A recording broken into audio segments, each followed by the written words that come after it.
Hello everyone, welcome to machine possible IAS academy. Aspirants, మన సక్సెస్కి group 1లో కానీ group 2లో కానీ సక్సెస్ అవ్వాలి అని అంటే కరెంట్ అఫైర్స్ అనేది చాలా ఇంపార్టెంట్ రోల్ ప్లే చేస్తాయి. కరెంట్ అఫైర్స్లో మీరు గ్రిప్ సంపాదించారంటే అట్లీస్ట్ 25-30% ఆఫ్ ద క్వశ్చన్స్ మీకు కరెంట్ అఫైర్ బేస్డ్ క్వశ్చన్స్ ఆ పర్టికులర్ సబ్జెక్ట్లో రావచ్చు, ఆర్ 25% ఆఫ్ ద క్వశ్చన్స్ రావచ్చు, ఆర్ ఆ కరెంట్ లింక్డ్ స్టాటిక్ క్వశ్చన్స్ ఇవ్వచ్చు. ఓకే, కరెంట్ లింక్డ్ కాన్సెప్ట్స్ ఇవ్వచ్చు. ఓకే, సో కాబట్టి ఈ కరెంట్ అఫైర్స్ మీద గ్రిప్ సంపాదించుకున్నారంటే మీరు ఖచ్చితంగా మీరు క్రాక్ చేసుకోవడానికి అవకాశం ఉంటుంది. అండ్ అప్పటికప్పుడు అప్డేటెడ్గా ఉంటే కాంపిటేటివ్గా ఉండడానికి అవకాశం ఉంటుంది. అంటే మీరు మిగతా వాళ్ళతో పోల్చుకుంటే ఇంకా మీరు బెటర్గా పర్ఫామ్ చేసే అవకాశం ఉంటుంది ఎగ్జామ్స్లో. సో మనం all in one current affair classes, దాంతోపాటు పీడిఎఫ్ మెటీరియల్ ఇవ్వడం జరుగుతుంది. దీంట్లో ఉన్న ప్రత్యేకత ఏంటంటే మీకు ఏ మంత్కి ఆ మంత్ ఆ సబ్జెక్ట్లో ఉన్న కరెంట్ అఫైర్స్ ఏదైతే ఉందో ఆ మంత్ కరెంట్ అఫైర్స్ ఇవ్వడం జరుగుతుంది. ఒకవేళ మీరు only science and technology current affairs course తీసుకుంటే మీకు science and technology current affairs వస్తుందన్నమాట. ఓకే, సో ఇవే క్లాసెస్ మీకు గ్రూప్ 1 కూడా ఉపయోగపడతాయి. అంటే గ్రూప్ 1 స్టాండర్డ్స్, మంచి స్టాండర్డ్స్లోనే మీకు చెప్పడం జరుగుతుంది. ఎందుకంటే మీ కాంపిటీషన్ ఫ్రమ్ యూపీఎస్సీ ప్రిపేర్ అయ్యే స్టూడెంట్స్కి, ఇప్పుడు గ్రూప్ 1 ప్రిపేర్ అవుతున్న స్టూడెంట్స్కి కూడా యూపీఎస్సీ ప్రిపేర్ అయిన స్టూడెంట్స్ నుంచి కాంపిటీషన్ వస్తుంది. గ్రూప్ 2లో కూడా వాళ్ళ నుంచి కాంపిటీషన్ వస్తుంది. ఇప్పుడు వాళ్ళు కూడా రాస్తున్నారు బాగా. సో లాస్ట్ గ్రూప్ 2లో కూడా మన ఇన్స్టిట్యూట్ నుంచి సక్సెస్ అయిన వాళ్ళు ఉన్నారు. సో కాబట్టి నేను చెప్పేది ఏంటంటే ఆ స్టాండర్డ్స్ మీరు చదువుకోండి. సో కాన్సెప్ట్ క్లారిటీ మీరు తెచ్చుకొని చక్కగా మీరు చదువుకుంటే, తెలుగు మీడియం స్టూడెంట్స్కి తెలుగు మీడియం నోట్స్ ఇస్తాను, ఇంగ్లీష్ మీడియం స్టూడెంట్స్కి ఇంగ్లీష్ మీడియం నోట్స్ ఉంటుంది. మీ కోర్స్లో 2 మీడియం కరెంట్ అఫైర్స్ 2 వస్తాయి అన్నమాట. ఓకే, సో కాబట్టి యూటిలైజ్ చేసుకోండి. ఒకవేళ క్లాసెస్ ప్రోగ్రాంలో ఉంటే మీకు ఈ కరెంట్ అఫైర్ క్లాసెస్ కూడా మీకు వస్తుందన్నమాట. ఓకే, సో ఆల్రెడీ మనం ఫస్ట్ పార్ట్లో కొన్ని టాపిక్స్ అయితే ఎక్స్ప్లెయిన్ చేసుకున్నాం ఫస్ట్ పార్ట్లో. ఇప్పుడు సెకండ్ పార్ట్లో ఉన్నాం. సో ఫస్ట్ పార్ట్లో మీకు ఆల్రెడీ ఇథిలిన్ గ్లైకాల్ వరకు నేను చెప్పాను. ఇప్పుడు మిగతా టాపిక్స్ కూడా మనం ఈ క్లాస్లో కంప్లీట్ చేసుకుందాం. కాన్సెప్ట్స్ అంతా కూడా మీరు క్లారిటీ తెచ్చుకున్నారంటే you can be ahead of others అనమాట. ఓకే, హాలు థోరియం ఫ్యూయల్, ఇది బాగా న్యూస్లో అయితే వచ్చింది. ఇది మన ఇండియాకి కూడా ఇది చాలా ఇంపార్టెంట్ ఇన్నోవేషన్ అనమాట. ఓకే, ఇది మన ఇండియాకి కూడా చాలా ఇంపార్టెంట్. కొన్ని రిస్ట్రిక్షన్స్ అయితే ఉన్నాయి, అవి కూడా నేను చెప్తాను. హాలుథోరియం అంటే ఏంటంటే ఇది హై ఎసే లో ఎన్రిచ్డ్ యురేనియం. హాలు అని అంటే ఏంటంటే హై ఎసే లో ఎన్రిచ్డ్ యురేనియం. దీని అబ్రివేషన్ కనుక అడిగితే మీరు ఎగ్జామ్లో you have to market hall, HALEU అని అనిస్తే హాలు హై ఎసే లో ఎన్రిచ్డ్ యురేనియం అనమాట. అండ్ ఈ హాలుతో పాటు థోరియంని మిక్సప్ చేస్తారు. ఓకే, సో ఇదేంటంటే అడ్వాన్స్డ్ న్యూక్లియర్ ఫ్యూయల్ అనమాట. ఇది ఒక అడ్వాన్స్డ్ న్యూక్లియర్ ఫ్యూయల్. ఈ హాలుథోరియం కమర్షియల్ వేరియంట్నే అనీల్ అని అంటున్నాం. ఈ అనీల్ కూడా బాగా న్యూస్లో వచ్చింది. ఈ అనీల్ అంటే ఏంటంటే advanced nuclear energy for enriched life. దీన్ని కూడా అబ్రివేషన్ కూడా అడుగుతారు, ఫుల్ ఫామ్ అడుగుతారు. ANEEL full form, which of the following is the full form of ANEEL అని అంటాడు. Advanced nuclear energy for enriched life అని అర్థం చేసుకోండి. Okay, so HALEU full form అడగచ్చు అండ్ అనీల్ ఫుల్ ఫామ్ అడగచ్చు. కాబట్టి ఎగ్జామ్ పాయింట్ ఆఫ్ వ్యూలో ఇది చాలా ఇంపార్టెంట్. సో ఇది ఎందుకు న్యూస్లో వచ్చింది అని అంటే ఒక US based, Chicago based company clean core thorium energy అనే కంపెనీ ఏం చేసిందంటే ఈ హాలుథోరియంని తయారు చేసింది. ఓకే, సో అనీల్ని తయారు చేసింది అనమాట.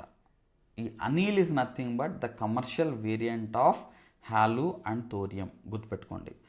సో దీనివల్ల ఉపయోగం ఏంటి, ఇది ఎలా తయారు చేశారు అని అంటే న్యాచురల్ యురేనియం ఏదైతే ఉందో దాన్ని ప్రాసెస్ చేసి దాంట్లో ఉన్న ఫిసిల్ ఐసోటోప్ కాన్సన్ట్రేషన్ని పెంచారనమాట. దాంట్లో ఉన్న ఫిసిల్ ఐసోటోప్ కాన్సన్ట్రేషన్ని 5-20% పెంచుతారు. అలా 5-20% పెంచితే యురేనియంని దాన్ని హాలు అని అంటాం. దాన్ని తీసుకెళ్ళి థోరియంతో మిక్సప్ చేస్తారు. సో ఇక్కడ ఎందుకు ఇది మనకి న్యూస్లో వచ్చింది, ఎందుకు ఇది ఉపయోగపడుతుంది అని అంటే, మనకి ప్రపంచవ్యాప్తంగా యురేనియం రిజర్వ్స్ అనేవి తక్కువ ఉన్నాయి. అదే థోరియం ఎక్కువ అవైలబుల్లో ఉంది. And thorium is very weak radio active element అనమాట. ఈ థోరియంని మనం డైరెక్ట్గా వీ కాన్ బ్రేక్ ఇట్. అది radio active, week radio active capacity దానికి ఉంది కాబట్టి మనం దాన్ని ఫిసిల్ మెటీరియల్గా మనం వాడలేము. ఓకే, ఫిసిల్ మెటీరియల్గా థోరియంని మనం యూజ్ చేయలేము. సో థోరియంని కాస్త మనం అదర్ ఫామ్లోకి మనం కన్వర్ట్ చేయాలి. థోరియం కాస్త మన అదర్ ఫామ్లోకి కన్వర్ట్ చేసుకొని దాన్ని యూజ్ చేసుకోవాలి. ఫర్ ఎగ్జాంపుల్ థోరియం 232ని కాస్త యురేనియం 233 కింద కన్వర్ట్ చేసి ఆ యురేనియం 233ని ఫిసిల్ మెటీరియల్గా, అంటే ఆ యురేనియం 233 కాస్త ఓకే, ఆ యురేనియం 233 బ్రేక్ అయ్యి మనకి huge amount of energy release అయింది, హీట్ రిలీజ్ అయింది. ఆ హీట్ని రియాక్టర్స్లో బాయిలర్స్ అటాచ్ అయి ఉంటాయి కాబట్టి ఆ టర్బైన్స్ రొటేట్ అవ్వడానికి ఉపయోగపడుతుంది స్టీమ్. ఆ హీట్ ద్వారా మనం జనరేట్ చేసిన స్టీమ్ టర్బైన్స్ రొటేట్ చేయడానికి ఉపయోగపడుతుంది. అలా మనం ఎనర్జీని ఉత్పత్తి చేయొచ్చు, ఎనర్జీని ప్రొడ్యూస్ చేయొచ్చు. సో ఇక్కడ మనకి ఇంపార్టెంట్ పాయింట్ ఏంటంటే, ఆ థోరియం ఏదైతే ఉందో ఆ థోరియంని కనుక మనం యూజ్ చేసుకోగలిగితే, ఆ థోరియంని ఈ రియాక్టర్స్లో మనం యూజ్ చేసుకోగలిగితే, మనం ఫ్యూచర్ జనరేషన్కి ఈ న్యూక్లియర్ ఎనర్జీ ద్వారా మనం ఎలక్ట్రిసిటీ ప్రొడ్యూస్ చేయడానికి, లార్జ్ స్కేల్లో ప్రొడ్యూస్ చేయడానికి ఉపయోగపడుతుంది అనమాట. సో ఆ పాయింట్ ఆఫ్ వ్యూలో ఇక్కడ ఇది ఈ హాలో థోరియం అనేది ఇంపార్టెంట్. మనం కూడా ఇండియాస్ న్యూక్లియర్ డాక్ట్రైన్ ఉంది. ఈ ఇండియాస్ న్యూక్లియర్ డాక్ట్రైన్లో మనం త్రీ స్టేజ్ న్యూక్లియర్ పవర్ ప్రోగ్రామ్ని మనం అడాప్ట్ చేసుకున్నాం. దీన్ని యాక్చువల్గా ఫార్ములేట్ చేసింది డాక్టర్ హోమీ బాబా అనమాట. సో ఈ 3 స్టేజ్లో 3rd స్టేజ్లో మనం థోరియంని యూజ్ చేయాలనుకుంటున్నాం. ఆ థోరియంని ఫిసిల్ మెటీరియల్గా యురేనియం 233 కింద కన్వర్ట్ చేయాలి. ఆ థోరియం 232ని యురేనియం 233 కింద కన్వర్ట్ చేయాలి. కన్వర్ట్ చేసి ఆ కన్వర్ట్ అయిన దాన్ని బ్రేక్ చేస్తే మనకి ఎనర్జీ వస్తుంది. అంటే అది ఎక్కడ ఫిజన్ జరిగితే మనకి హీట్ రిలీజ్ అవుతుంది. ఓకే, అయితే దానికి థోరియం బేస్డ్ రియాక్టర్స్ కావాలి, దానికి అడ్వాన్స్డ్ హెవీ వాటర్ రియాక్టర్స్ కావాలన్నమాట. సో స్టిల్ ఈ అడ్వాన్స్డ్ హెవీ వాటర్ రియాక్టర్ అనేది స్టిల్ ఇంకా డెవలప్మెంటల్ స్టేజ్లోనే ఉంది. మన దేశంలో థోరియం రిజర్వ్స్ హ్యూజ్గా ఉన్నాయి, యురేనియం తక్కువ ఉంది. మనం యురేనియం కావాలంటే బయట దేశాల నుంచి మనం ఇంపోర్ట్ చేసుకునే పరిస్థితి ఉంది. సో ఎప్పుడైతే ఈ థోరియం బేస్డ్ మెటీరియల్ని యూజ్ చేసి మనం కనుక న్యూక్లియర్ ఎనర్జీ పవర్ ప్లాంట్స్లో కనుక యూజ్ చేసుకోగలిగితే, మనం హ్యూజ్ అమౌంట్ ఆఫ్ ఫ్యూచర్ జనరేషన్స్కి మనం huge amount of energy, sustainable energy మనం ఇవ్వడానికి అవకాశం ఉంటుంది. అర్థమైందండి?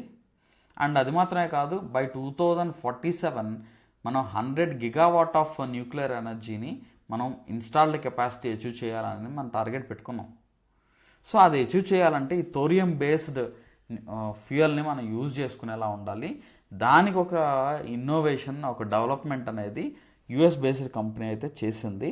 అయితే అది వాళ్ళు ఇస్తారా సార్ ఆ టెక్నాలజీ అని అంటే, ఆ టెక్నాలజీ మనం స్లోగా అడాప్ట్ చేసుకోవచ్చు అవసరమైతే. ఆ టెక్నాలజీ మనం కూడా యూజ్ చేసుకోవచ్చు. ఓకే, అర్థమైందా అండి? సో అందుకనే ఇక్కడ చాలా ఇంపార్టెంట్ స్టెప్ ఇక్కడ జరిగింది, ఆర్ ఇంపార్టెంట్ న్యూస్ అయితే వచ్చింది అని చెప్పచ్చు. ఇప్పుడు మనకి టైప్స్ ఆఫ్ యురేనియం మిక్స్ మనం తీసుకుంటే, లో ఎన్రిచ్డ్ యురేనియం అని అంటారు. లో ఎన్రిచ్డ్ యురేనియంలో లెస్ దాన్ 5% ఆఫ్ యురేనియం 235 ఉంటుంది. ఇది జనరల్గా ఇప్పుడు మోస్ట్ గ్లోబల్ న్యూక్లియర్ రియాక్టర్స్లో ఇది ఉపయోగిస్తారు.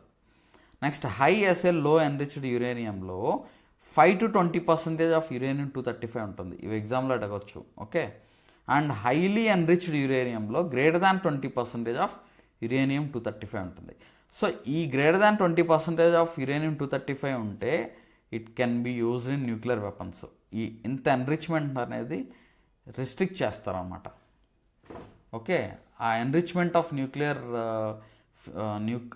ఆ ఫిసిల్ మెటీరియల్ని బాగా ఎన్రిచ్ చేస్తే అది మనకి న్యూక్లియర్ వెపన్స్లో ఉపయోగించే అవకాశం ఉంటుంది. అర్థమైందా అండి? సో ఈ హాలో థోరియం వల్ల ఉపయోగం ఏంటి అని అంటే, హై బర్నప్ అనమాట. అంటే దాన్ని అది huge amount of high amount of output energy అయితే రిలీజ్ చేస్తుంది. నెక్స్ట్, ఈ హాలుథోరియం వల్ల రేడియో యాక్టివ్ వేస్ట్ కూడా బాగా తగ్గిపోయింది. అంటే కన్వెన్షనల్ న్యూక్లియర్ రియాక్టర్స్లో వచ్చే రేడియో యాక్టివ్ వేస్ట్ కన్నా ఇక్కడ రేడియో యాక్టివ్ వేస్ట్ తగ్గిపోతుంది అన్నమాట. ఓకే, నెక్స్ట్, అది మాత్రమే కాకుండా ఈ హాలుథోరియం ఇది లెస్ దాన్ 20% ఆఫ్ 235 యురేనియం 235 ఉంది కాబట్టి ఇది నాన్ ప్రొలిఫరేషన్, అంటే it is not suitable for weaponisation అనమాట. న్యూక్లియర్ వెపన్స్ని తయారు చేయడానికి ఇది సూటబుల్ కాదు. ఓకే, అది మాత్రమే కాకుండా ఇక్కడ థోరియం యూటిలైజేషన్ చేస్తున్నాం. ఈ థోరియం యూటిలైజేషన్ ఇమీడియట్గా మనం ఈ ప్రెషరైజ్డ్ హెవీ వాటర్ రియాక్టర్స్లో దీన్ని వాడడానికి అవకాశం ఉంటుంది. మనం యాక్చువల్గా మన ఇండియాస్ న్యూక్లియర్ డాక్ట్రైన్లో మనం థర్డ్ స్టేజ్కి వెళ్తే కానీ మనం థోరియంను వాడడానికి లేదు.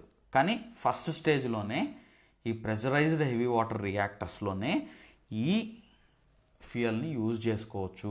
అది ఇంపార్టెంట్ పాయింట్, గుర్తుపెట్టుకోండి.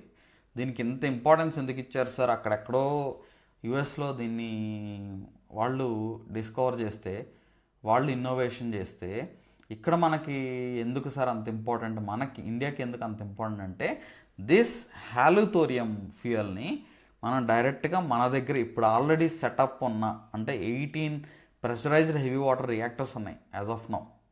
సో ఈ 18 ప్రెషరైజ్డ్ హెవీ వాటర్ రియాక్టర్స్లో వాడుకోవచ్చు, డైరెక్ట్గా మనం ఇప్పుడే యూజ్ చేసుకోవచ్చు. We need not to wait for third stage. Okay, మన సైన్స్ అండ్ టెక్నాలజీ క్లాసెస్లో ఇది ఇంకా నేను ఈ స్టేజ్ 1, స్టేజ్ 2, స్టేజ్ 3 ఇదంతా కూడా నేను క్లియర్గా ఎక్స్ప్లెయిన్ చేస్తాను, ఆర్ వేర్ ఎవర్ రిక్వైర్డ్ నేను ఎక్స్ప్లెయిన్ చేస్తాను. ఓకే, అయితే దీనికి ఉన్న డిసడ్వాంటేజెస్ కూడా ఉన్నాయి. ఏంటంటే, ఒకటి, మనం రియాక్టర్స్లో స్ట్రక్చరల్ మోడిఫికేషన్స్ అయితే చేయాలి, స్ట్రక్చరల్ మోడిఫికేషన్స్ తీసుకురావాలి. అంటే ఆల్రెడీ ఇప్పుడున్న రియాక్టర్స్లో కొన్ని చేంజెస్ తీసుకురావాలి. నెక్స్ట్, ఇది కమర్షియల్లీ లిమిటెడ్ అన్నమాట అండ్ ఎక్స్పెన్సివ్. మనం ఇంపోర్ట్ చేసుకోవాలంటే కొంచెం కాస్ట్లీ. ఓకే, ఇంపోర్ట్ చేసుకోవాలంటే కొంత కాస్ట్లీ. మళ్ళీ వీటిని రీప్రాసెసింగ్ చేసుకునే అవకాశం లేదు. ఓకే, రీప్రాసెసింగ్ చేసుకునే అవకాశం లేదు. సో ఇలాంటి హెడేక్స్ అయితే ఉన్నాయన్నమాట. ఓకే, ఒక అడ్వాంటేజ్ ఏంటంటే ఇప్పుడున్న ఆల్రెడీ మన దగ్గర ఉన్న ప్రెషరైజ్డ్ హెవీ వాటర్ రియాక్టర్స్లో వీటిని వాడేసేసుకోవచ్చు ఈ ఫ్యూయల్ని. అయితే కొన్ని చేంజెస్ తీసుకురావాలి. ఓకే, కాస్ట్ కూడా కొంచెం ఎక్కువ ఉంది అది. ఓకే, నెక్స్ట్ టాపిక్కి వెళ్ళిపోదాం. AI tokens. సో మనకి ఎమర్జింగ్ టెక్నాలజీస్లో మీకు సిలబస్లో ఉంది emerging technologies. Okay, so exam point of view important. ఏదన్నా వర్డ్స్ కనుక మీరు విన్నారు అని అంటే ఈ టెక్నాలజీలో అది మనం తెలుసుకోవాలి. ఎగ్జామ్ పాయింట్ ఆఫ్ వ్యూలో కూడా ఇంపార్టెంట్. ఎస్పెషల్లీ ఆర్టిఫిషియల్ ఇంటెలిజెన్స్లో చాలా చేంజెస్ అయితే జరుగుతున్నాయి, చాలా మార్పులు అయితే వస్తున్నాయి, న్యూస్లో కూడా వస్తుంది. ఓకే, సో ఇక్కడ ఏఐ టోకెన్స్ అంటే ఏంటి? టోకెన్స్ అంటే ఏంటంటే they are the smallest units of data that a large language model processes. అంటే ఇప్పుడు లార్జ్ ఎల్ఎల్ఎమ్స్ అని అంటారు, లార్జ్ లాంగ్వేజ్ మోడల్స్ అని అంటాం. అంటే హ్యూజ్ అమౌంట్ ఆఫ్ డేటాని ఏఐ ప్రాసెస్ చేస్తుంది అనమాట. వాటిని లార్జ్ లాంగ్వేజ్ మోడల్స్ అని అంటారు. సో ఆ మోడల్స్లో స్మాలెస్ట్ యూనిట్స్ ఆఫ్ డేటానే టోకెన్స్ అని అంటారు. ఇప్పుడు జనరల్గా మనం ఏదన్నా ఒక టెక్స్ట్ చదివేటప్పుడు మనం వర్డ్స్ చదువుతాం. ఫర్ ఎగ్జాంపుల్, ఇదొక వర్డ్, ఇదొక వర్డ్, ఇదొక వర్డ్, ఇవన్నీ కలిపితే మనకు ఒక మీనింగ్ వస్తుంది. మీనింగ్ఫుల్ సెంటెన్స్ ఏదన్నా ఒకటి రావచ్చు. అర్థమైందా అండి? సో అదేవిధంగా ఈ స్మాలెస్ట్ యూనిట్స్ ఆఫ్ డేటాని ఎల్ఎల్ఎమ్స్లో వాటిని ఏమంటామంటే టోకెన్స్ అని అంటాం. అంటే ఏ మోడల్స్ టెక్స్ట్ని స్మాలెస్ట్ యూనిట్స్గా బ్రేక్ చేస్తుంది. ఆ బ్రేక్ చేసిన దాన్ని టోకెన్స్ అని అంటాం. ఈ టోకెన్స్ జనరల్గా ఒక సింగిల్ క్యారెక్టర్ ఉండొచ్చు, లేకపోతే ఒక హోల్ వర్డ్ అంటే వర్డ్ ఉండొచ్చు, లేకపోతే ఒక వర్డ్లో ఒక భాగమైన అయి ఉండొచ్చు. ఓకే, సో మరి ఈ ఏఐ టోకెన్స్ ఎలా పనిచేస్తాయి? ఇప్పుడు ఎల్ఎల్ఎమ్స్ ఇంత డేటాని ఎలా ప్రాసెస్ చేస్తాయి, అంత ఫాస్ట్గా ఎలా ప్రాసెస్ చేస్తాయి అని అంటే యాక్చువల్గా ఇక్కడ ఎలా వర్క్ చేస్తుందో నేను చెప్తాను. ఇప్పుడు మనం ఏదన్నా ఒక ప్రాంప్ట్ ఎంటర్ చేసామనుకోండి, ఇచ్చిన ప్రాంప్ట్ని అది టోకెనైజర్ అని ఉంటుంది. ఆ టోకెనైజర్ అది ఆ టెక్స్ట్ని స్ప్లిట్ చేస్తుంది అనమాట. చిన్న చిన్న యూనిట్స్గా, చిన్న చిన్న టోకెన్స్గా స్ప్లిట్ చేస్తుంది. For example, who is the who is the president of United States అని చెప్పేసి ఏని అడిగారు అనుకుందాం. Okay, or who are the presidents of United States of America since its independence అని అడిగారు అనుకోండి. ఆ టెక్స్ట్ ఏదైతే మొత్తం మనకు ప్రాంప్ట్ ఇచ్చామో ఆ ప్రాంప్ట్ని బ్రేక్ చేస్తుంది, అది స్ప్లిట్ చేస్తుంది. ఆ స్ప్లిట్ చేసిన స్మాలెస్ట్ పార్ట్నే టోకెన్స్ అని అంటాం. ఆ టోకెన్స్ కింద తయారు చేసే ఆ టెక్స్ట్ని కాస్త టోకెన్స్ కింద తయారు చేసేదాన్ని టోకెనైజర్ అని అంటారు. ఈ టోకెన్స్ కాస్త ఏమవుతాయి అంటే ఒక యునీక్ న్యూమరికల్ ఐడి వస్తుంది ఒక్కొక్క దానికి. అది న్యూమరికల్ కన్వర్షన్లోకి వెళ్ళిపోయింది. ఇప్పుడు జనరల్గా computer knows only mathematical language అనమాట. మనం ఇచ్చిన ఇన్పుట్ ఏదైతే ఉందో ఆ ఇన్పుట్ని అది కంప్యూటర్ ఏం చేస్తుంది, మ్యాథమెటికల్ కన్వర్షన్లోకి మార్చేసుకొని మళ్ళీ అవుట్పుట్ ఇచ్చే ముందు మ్యాథమెటికల్ కన్వర్షన్ నుంచి టెక్స్ట్లోకి మార్చేస్తుంది. It is programme like that. కంప్యూటర్కి ఆ లాంగ్వేజ్ మాత్రమే తెలుసు, న్యూమరికల్ లాంగ్వేజ్ మాత్రమే తెలుసు. ఓకే, సాఫ్ట్వేర్స్కి లేకపోతే ప్రోగ్రామ్స్కి ఏదన్నా. Okay, generally. సో ఇక్కడ టెక్స్ట్ ఏమవుతుందంటే మనం ఇచ్చిన ఇన్పుట్ అది మ్యాథమెటికల్గా అక్కడ ప్రాసెస్ జరిగిద్ది, మ్యాథమెటికల్ ప్రాసెస్ జరిగిద్ది. సో మ్యాథమెటికల్ ప్రాసెస్ జరిగి నెక్స్ట్ సీక్వెన్స్ ఏమి ఇవ్వాలి, అవుట్పుట్ ఏం రావాలి, సీక్వెన్స్ ఏమి ఇవ్వాలి, రిలేషన్షిప్స్ ముందే డేటా ఆల్రెడీ ట్రైన్ అయ్యి ఉంటుందిగా. ఏఐకి ముందే కొంత హ్యూజ్ అమౌంట్ ఆఫ్ డేటాతో దానికి కొంత ట్రైనింగ్ అయ్యి ఉంటుంది. మనం ఇచ్చిన కమాండ్కి మధ్య కూడా రిలేషన్స్ ఏంటి, ఒక్కొక్క దానికి ఒక్కొక్క ఐడియా వస్తుంది అనమాట. ఓకే, ఒక యునీక్ న్యూమరికల్ ఐడియా వస్తుంది. అంటే ఒక్కొక్క టోకెన్కి ఒక్కొక్క యునీక్ న్యూమరికల్ ఐడియా వస్తుంది అనమాట ఒక్కొక్క టోకెన్కి. సో ఆ యునీక్ న్యూమరికల్ ఐడీస్ అన్నీ డెవలప్ అయిపోయి ఏమైందంటే ఆల్రెడీ కొంత డేటా మనం ఇచ్చుంటాం కాబట్టి ఏఐకి అది ఆ డేటా మీదే ట్రైన్ అయ్యి ఉంటుంది కాబట్టి అది అవుట్పుట్ ఇస్తుంది అనమాట. అవుట్పుట్ కూడా ఏంటి, న్యూమరికల్ వేలోనే అది ఆ టోకెన్స్ రూపంలోనే తయారు చేసేసుకొని ఒక ఫైనల్లీ మనకి ఆ టోకెన్స్ మళ్ళీ కాస్త ఏమైంది, న్యూమరికల్గా ఉన్నది కాస్త మళ్ళీ టెక్స్ట్ రూపంలోకి కన్వర్ట్ చేస్తుంది అనమాట. డీటోకెనైజేషన్ అని అంటాం. ఓకే, టోకెన్స్ కాస్త మళ్ళీ ఫైనల్గా మనకు కావాల్సిన హ్యూమన్ రీడబుల్ టెక్స్ట్లోకి కనుక మారితే దాన్ని ఏమంటామంటే డీటోకెనైజేషన్ అని అంటాం. ఫైనల్గా మనం చదువుకునేలాగా, మనం చదివేలాగా, ఈజీగా రీడబుల్గా ఉండేలాగా ఉంటాయి అన్నమాట. అంటే ఇంత ప్రాసెస్ జరిగిద్ది. ఓకే, అయితే ఇక్కడ మనం ఇచ్చే లాంగ్వేజెస్ బట్టి ఈ టోకెన్స్ తయారు అవ్వడంలో డిఫరెంట్ టోకెన్స్ తయారు చేస్తుంది. ఓకే, కాంప్లెక్స్ స్క్రిప్ట్స్ కనుక, రేర్ లాంగ్వేజెస్ కనుక అవుట్పుట్ రావాలి అని అంటే మోర్ టోకెన్స్ ఖర్చు అవుతుంది. ఓకే, నెక్స్ట్ ఇంకోటి ఏంటంటే ఒక ఏ మోడల్ జనరల్గా ఏంటంటే ఒక కంటెక్స్ట్ విండో లిమిట్ అని ఉంటుంది. అంటే అది ఓన్లీ 128K టోకెన్స్ మాత్రమే దాని లిమిట్ ఉంటాయి అన్నమాట ఒక పర్టికులర్ టైం ప్రాసెస్ చేయడానికి. సో అదొక లిమిట్ ఉంటుందన్నమాట. సో ఇలాగా అదేం చేస్తుందంటే ఈ టోకెన్స్ అన్నిటిని అవుట్పుట్ ఇచ్చేసేసి ఆ అవుట్పుట్ మధ్యలో కూడా రిలేషన్షిప్ ఏంటో చూసుకొని స్పెల్లింగ్ కానీ, గ్రామర్ కానీ, కోడింగ్ లాంగ్వేజెస్ ఏమైనా ఉంటే అవి మొత్తం కూడా హ్యాండిల్ చేసి మనకు ఒక అవుట్పుట్ అయితే ఇవ్వడం జరుగుతుందన్నమాట. Okay, this is about AI tokens. AI tokens కనుక మీకు డెఫినేషన్ రూపంలో అడిగే అవకాశం ఉంటుంది. Next topic space reactor 1 freedom space craft. ఇది కూడా మనకు న్యూస్లో వచ్చింది. సో ఇదేంటిది స్పేస్ రియాక్టర్ 1 SR1 ఫ్రీడమ్ అని అంటే ఏంటి అని అంటే it is first interplanetary space craft powered by nuclear fission reactor. అంటే ఇప్పుడు జనరల్గా మనం ఏం చేస్తున్నాము, సోలార్ ప్యానల్స్ ఇప్పుడు ఒక పర్టికులర్ హైట్ వరకు మనం అవి ఒక హైట్ రీచ్ అయ్యేంత వరకు మనం సపోర్ట్ చేస్తున్నాం, ఒక శాటిలైట్ లాంచ్ అయ్యేంత వరకు. వన్స్ లాంచ్ అయిన తర్వాత అక్కడ సోలార్ ప్యానల్స్ ఓపెన్ అవుతాయి. సోలార్ ప్యానల్స్ ఓపెన్ అయ్యి ఆ సోలార్ ఎనర్జీ ద్వారా అక్కడ మనకి ఎనర్జీ అనేది యూజ్ చేసుకోవడం, శాటిలైట్స్ కమ్యూనికేట్ చేయడం చేస్తాయి. కానీ దీని అడ్వాంటేజ్ ఏంటంటే ఈ స్పేస్ రియాక్టర్ SR1 ఫ్రీడమ్ వల్ల ఉపయోగం ఏంటి అని అంటే it is first interplanetary space craft powered by nuclear fission reactor. అంటే ఆ శాటిలైట్ ఆ సెటప్ మొత్తంలోనే మనకు ఒక న్యూక్లియర్ ఫిషన్ రియాక్టర్ని ప్లేస్ చేస్తారనమాట. ఆ న్యూక్లియర్ ఫిషన్ రియాక్టర్ని అందులో ఉన్న ఫిషన్ రియాక్షన్ వల్ల న్యూక్లియర్ ఎనర్జీ వస్తుంది. ఆ న్యూక్లియర్ ఎనర్జీతో ఆ పేలోడ్ ఏదైతే ఉందో అది డ్రైవ్ అవుతుంది అనమాట. ఇది first interplanetary space craft powered by nuclear fission reactor. ఎగ్జామ్లో అడిగితే గుర్తుపెట్టుకోండి. ఓకే, సో ఇదేంటంటే మనం ఇప్పటివరకు జనరల్గా ఎక్స్పెరిమెంటల్ రీసెర్చ్ మెకానిజమ్స్ మనం చూసాం. అంటే ఈ న్యూక్లియర్ రియాక్టర్ మనం వాడచ్చా అని ఎక్స్పెరిమెంట్స్ చేయడం, డిఫరెంట్ స్పేస్ ఆర్గనైజేషన్స్ రీసెర్చ్ చేయడం చూసాం అనమాట. కానీ ఇప్పుడు ఏంటంటే డీప్ స్పేస్ ఆపరేషన్స్ కూడా చేపట్టాలి. ఇది రియలైజ్ అయ్యే అవకాశం ఉంది. ఇది 2028లో దీన్ని నాసా లాంచ్ చేయాలని ప్లాన్ చేస్తుంది. ఓకే, సో ఈ మిషన్ని అనౌన్స్ చేసింది నాసా అనమాట. Okay, it is A path finder space craft using nuclear electric propulsion use చేసి ఇక్కడ అది ఆ పేలోడ్ ఏదైతే ఉందో అది ముందుకు మూవ్ అయింది. ఆ స్పేస్ క్రాఫ్ట్ ఏదైతే ఉందో అది ముందుకు మూవ్ అయింది. ఎయిమ్ ఆఫ్ ద మిషన్ ఏంటంటే ప్రొపల్షన్ డెమాన్స్ట్రేషన్.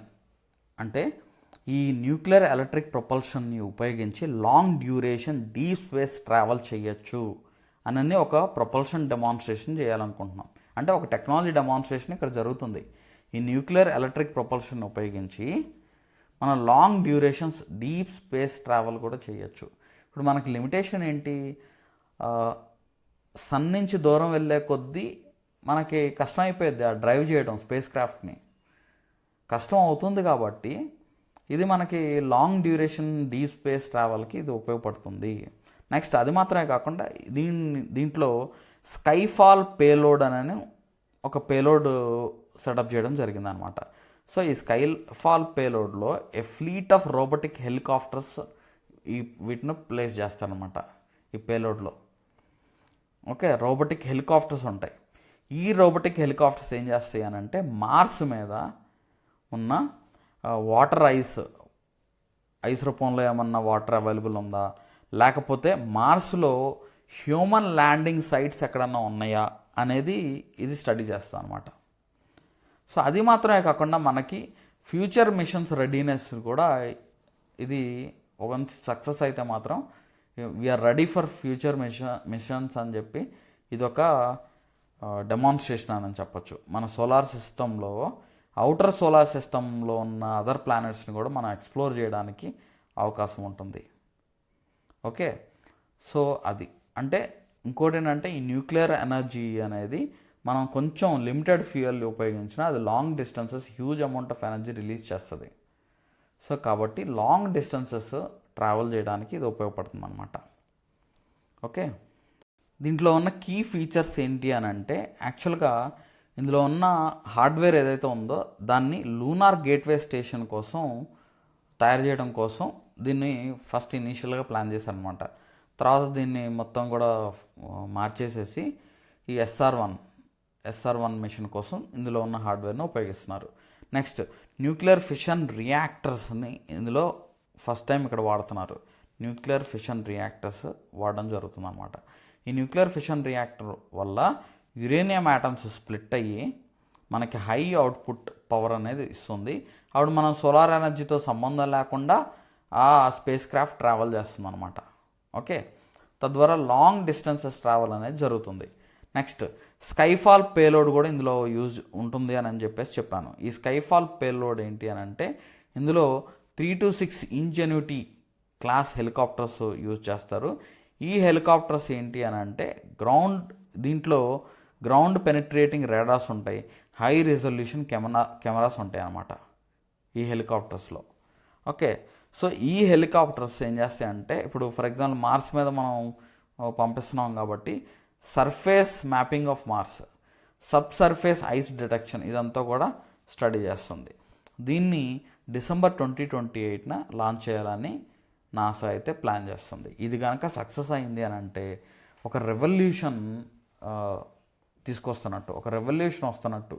మన space launching for long distances అవ్వచ్చు, లేకపోతే ఈవెన్ హెవీ స్పేస్ క్రాఫ్ట్స్ని కూడా మనం లాంచ్ చేయొచ్చు. ఎందుకంటే ఫ్యూయల్ అనేది సప్లై అవుతుంది, కంటిన్యూస్గా సప్లై చేసే కెపాసిటీ ఉంటుంది కాబట్టి. అర్థమైందండి అది. నెక్స్ట్ ఎల్పిజికి ఎల్ఎన్జికి డిఫరెన్సెస్ ఏంటి? ఇప్పుడు మన ఆయిల్ క్రైసిస్ మనం ఫేస్ చేసాం కాబట్టి ఈ ఎల్పిజి అంటే ఏంటి, ఎల్ఎన్జి అంటే ఏంటి, ఇవి బాగా డిఫరెన్సెస్ అయితే వచ్చాయి. ఆ డిఫరెన్సెస్ మనకి ఎగ్జామ్ పాయింట్ ఆఫ్లో ఇంపార్టెంట్. ఎనర్జీ టాపిక్లో ఇది క్వశ్చన్ వచ్చే అవకాశం ఉంటుంది. Okay, so liquefied petroleum gas అంటే ఏంటి, దాని కాంపోజిషన్ ఏంటి మనం తెలుసుకుందాం. ఎల్ఎన్జి లిక్విఫైడ్ న్యాచురల్ గ్యాస్ అంటే ఏంటి, దాని కాంపోజిషన్ ఏంటో తెలుసుకుందాం. ఈ లిక్విఫైడ్ పెట్రోలియం గ్యాస్ అంటే ఏంటి అని అంటే it is A flammable mixture of hydrocarbon gases. It is A flammable mixture of hydrocarbon gases అనమాట. దీంట్లో ఉన్న కాంపోజిషన్ ప్రైమరీగా ఇందులో కాంపోజిషన్ ఏముంటుందంటే ప్రోపేన్ అండ్ బ్యూటేన్ ఉంటుందన్నమాట. దీంట్లో ఉన్న కాంపోజిషన్ ఏముంటుంది, ప్రోపేన్ అండ్ బ్యూటేన్. సో ఈ propane and butane they are the by products of crude oil refining and natural gas processing. మన న్యాచురల్ గ్యాస్ ప్రాసెసింగ్లో క్రూడ్ ఆయిల్ని రిఫైన్ చేసే దాంట్లో బై ప్రొడక్ట్గా ఈ ప్రోపేన్ అండ్ బ్యూటేన్ వస్తుంది. ఈ ప్రోపేన్ అండ్ బ్యూటేన్ మిక్స్చర్నే మనం ఏమంటున్నామంటే ఎల్పిజి, లిక్విఫైడ్ పెట్రోలియం గ్యాస్ అంటున్నాం. ఈ ఎల్పిజి సిలిండర్ మన ఇంట్లో వాడుకునే సిలిండర్స్ ఏవైతే ఉన్నాయో అవే. It is a mixture of LPG is a mixture of propane and butane. గుర్తుపెట్టుకోండి, జనరల్గా they are the mixture of hydrocarbons అని అంటాం. దాంట్లో ప్రైమరీగా ఉండేది ప్రోపేన్ అండ్ బ్యూటేన్ అనమాట. దీన్ని లిక్విడ్ మోడ్లోకి మనం కన్వర్ట్ చేయొచ్చు అండర్ మోడరేట్ ప్రెషర్ అనమాట. వీటిని ఈజీగా పోర్టబుల్ చేయొచ్చు, సిలిండర్స్లో ప్లేస్ చేసి ఈజీగా ఒక ప్లేస్ నుంచి ఇంకో ప్లేస్కి మూవ్ చేయొచ్చు. అది ఎల్పిజి. మరి ఎల్ఎన్జి అంటే ఏంటి? ఎల్ఎన్జి అంటే ఏంటంటే ఇది ఇందులో ప్రైమరీ కాంపౌండ్ ఏముంటుందంటే మీథేన్ ఉంటుంది. ఓకే, మీథేన్ ఉంటుందన్నమాట. సో అయితే ఈ మీథేన్ అన్ని బాగా లో టెంపరేచర్స్ అండ్ హై ప్రెషర్స్లో దీన్ని కంప్రెస్ చేయాలి. అంటే -160 degrees సెంటిగ్రేడ్ దగ్గర యూజింగ్ క్రయోజెనిక్ ప్రాసెస్ని యూజ్ చేసి, అంటే వెరీ లో టెంపరేచర్స్ నువ్వు మెయింటైన్ చేయాలి. ఇలా ఈ ఎల్ఎన్జి మెయింటైన్ చేయడం, ఈ లో టెంపరేచర్స్ అనేది కొంచెం కాస్ట్లీ. దానికి క్రయోజెనిక్ సెటప్ అనేది ఉండాలి. ఓకే, ఇప్పుడు ఫర్ ఎగ్జాంపుల్ ఒక కంట్రీ నుంచి ఇంకో కంట్రీకి హ్యూజ్ అమౌంట్ ఆఫ్ ఫ్యూయల్ కనుక మూవ్ చేయాలంటే ఈ క్రయోజెనిక్ షిప్స్ని యూజ్ చేస్తారు. అందులో క్రయోజెనిక్ టెక్నాలజీ ఉంటుంది.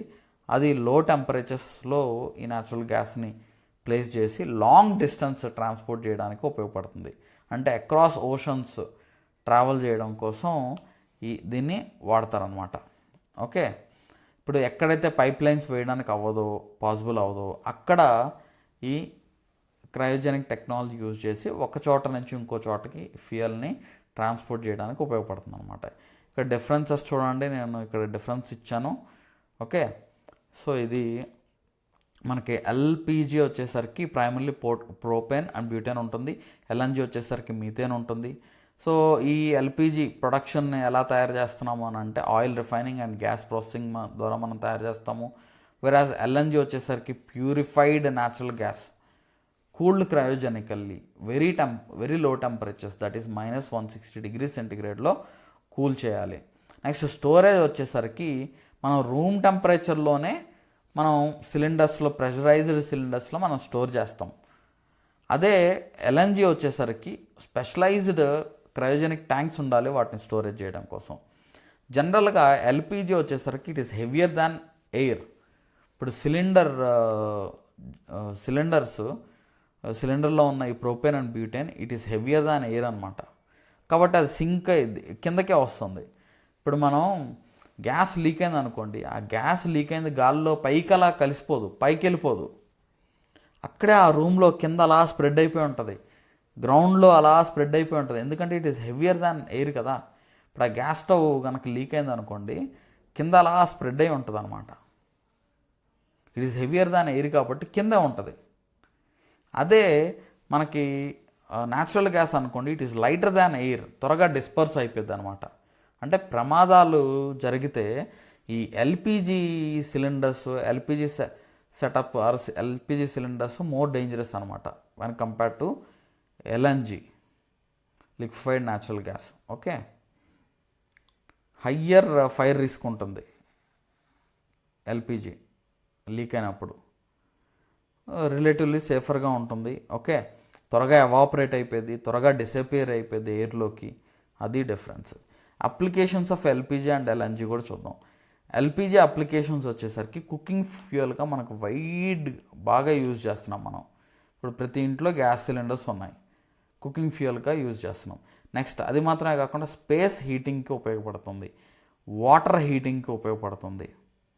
ఓకే, నెక్స్ట్ ఇండస్ట్రియల్ యూసేజెస్లో కూడా ఉపయోగపడుతుంది. ఫర్ ఎగ్జాంపుల్ మెటల్ కటింగ్ అవ్వచ్చు, వెల్డింగ్ అవ్వచ్చు, ఫుడ్ ప్రాసెసింగ్, వీటిలో ఈ ఎల్పిజి వాడడం జరుగుతుంది అనమాట. నెక్స్ట్ ఆటో గ్యాస్గా కూడా ఉపయోగపడుతుంది. కాకపోతే ఏంటంటే దాన్ని వెహికల్స్ని కన్వర్ట్ చేయాలన్నమాట. ఈ ఎల్పిజి వాడుకునేలాగా వాటిని కన్వర్ట్ చేయాలి. అర్థమైందా? వెరాజ్ ఎల్ఎన్జి వచ్చేసరికి ఎనర్జీ ట్రాన్స్పోర్ట్ చేయడానికి, అంటే huge amount of energy from producing countries నుంచి కన్జ్యూమింగ్ కంట్రీస్కి ఈ ట్రాన్స్పోర్ట్ చేయడానికి ఈ క్రయోజెనిక్ సెటప్ పెట్టి హ్యూజ్ అమౌంట్ ఆఫ్ ఎనర్జీని ట్రాన్స్పోర్ట్ చేయడానికి అవకాశం ఉంటుందన్నమాట. ఓకే, నెక్స్ట్ దీన్ని రీగ్యాసిఫై చేసిన తర్వాత, అంటే చాలా లో టెంపరేచర్స్లో లిక్విడ్ ఫామ్లో మనం అక్కడ స్టోర్ చేస్తాం. అదేమో ఇది మళ్ళీ గ్యాస్లోకి కన్వర్ట్ అయింది. గ్యాస్లోకి కన్వర్ట్ అయిన తర్వాత గ్యాస్ బేస్డ్ పవర్ ప్లాంట్స్లో ఇది ఉపయోగించవచ్చు. అంటే గ్యాస్ బేస్డ్ పవర్ ప్లాంట్స్ ద్వారా మనం పవర్ జనరేట్ చేయొచ్చు. నెక్స్ట్ ఇండస్ట్రియల్ ఫీడ్ స్టాక్స్లో కూడా ఉపయోగపడుతుంది. అంటే ఫెర్టిలైజర్స్ తయారీలో, పెట్రోకెమికల్స్లో, స్టీల్ ప్రొడక్షన్లో ఇది ఎల్ఎన్జి ఉపయోగపడుతుంది అన్నమాట.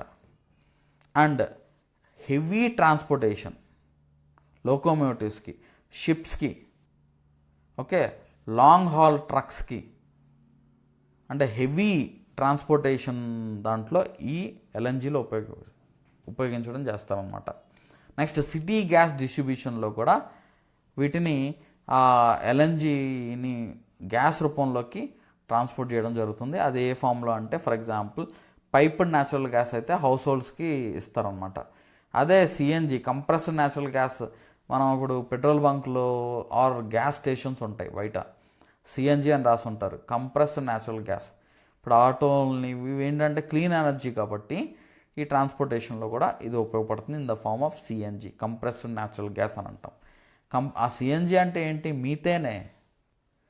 మీథేన్ గుర్తుపెట్టుకోండి. ఓకే, నెక్స్ట్ ఎక్సర్సైజ్ ద్వీప్ శక్తి.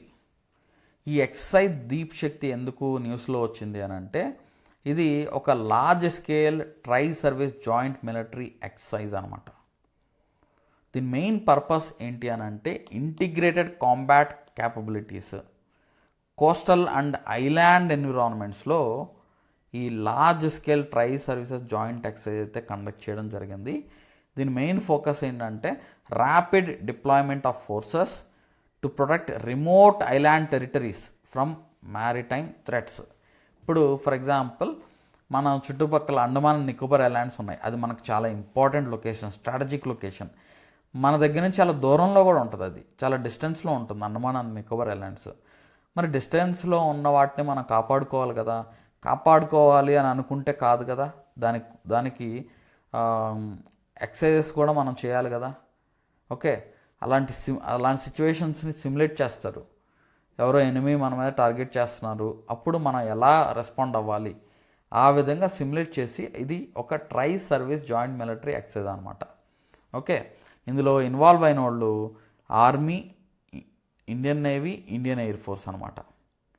ఓకే, సో ఇది ఎక్కడ కండక్ట్ చేశారు అని అంటే అండమాన్ అండ్ నికోబార్ కమాండ్లో, India's only theatre command utilising strategic geography of Andaman and Nicobar islands, అక్కడ దీన్ని కండక్ట్ చేశారనమాట. ఎందుకనంటే శత్రువుల నుంచి మన ఐలాండ్స్ని మనం కాపాడుకోవాలి. ఇప్పుడు ఒకవేళ కాపాడుకోలేకపోతే మన ఐలాండ్స్ ఎనిమీస్కి బేసెస్గా ఉపయోగపడతాయి. అంటే వాళ్ళు మిసైల్స్, ఫైర్ పవర్ అన్నీ అక్కడి నుంచి మన మీద ప్రయోగించడానికి అవకాశం ఉంటుంది. సో అందుకనే ఈ ట్రై సర్వీస్ ఎక్సర్సైజ్ ద్వీప్ శక్తి. దీని పేరులోనే అంత ద్వీపాలని కాపాడుకోవడం కోసం మనం ఒక tri service joint military exercise conduct చేశాము. ఇందులో ఇన్వాల్వ్ అయిన వాళ్ళు Indian army, Indian navy, Indian air force అనమాట. ఓకే, సో దీని ముఖ్య ఉద్దేశం ఏంటి అని అంటే to refine integrated tactics and procedures for rapid response, ensuring joint operations as a single cohesive unit. అంటే ఈ చాలా ఫాస్ట్గా రెస్పాండ్ అవ్వడం, important tactics and procedures follow అవ్వడం, యాంఫిబియస్ అసాల్ట్స్ అంటే సీ2 ల్యాండ్ మానోవర్స్ కండక్ట్ చేయడం, అంటే సీ నుంచి ల్యాండ్కి ట్రూప్స్ని ఈజీగా ఫాస్ట్గా ఎలా మూవ్ చేయాలి, మనం ఎలా కాపాడుకోవాలి అలాగా. నెక్స్ట్ మ్యారిటైమ్ డామినెన్స్, మనం కోఆర్డినేటెడ్ పాట్రోల్స్ కండక్ట్ చేయడం జరిగింది.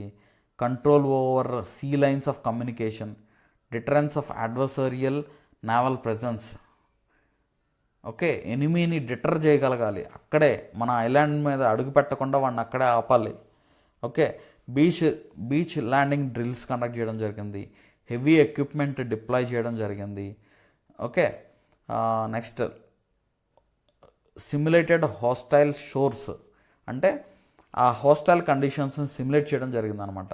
కృత్రిమంగా ఆ ఎనిమిది మన మీద టార్గెట్ చేస్తున్నారని కృత్రిమంగా ఆ సెటప్ని క్రియేట్ చేసి ఆ ఎక్సర్సైజ్ అయితే కండక్ట్ చేయడం జరిగింది. నెక్స్ట్ జనరేషన్ టెక్ ఇంటిగ్రేషన్, అంటే swarm drones, electronic warfare suites, reconnaissance, precision strikes, ఇవన్నీ కూడా టెస్ట్ చేయడం జరిగిందనమాట.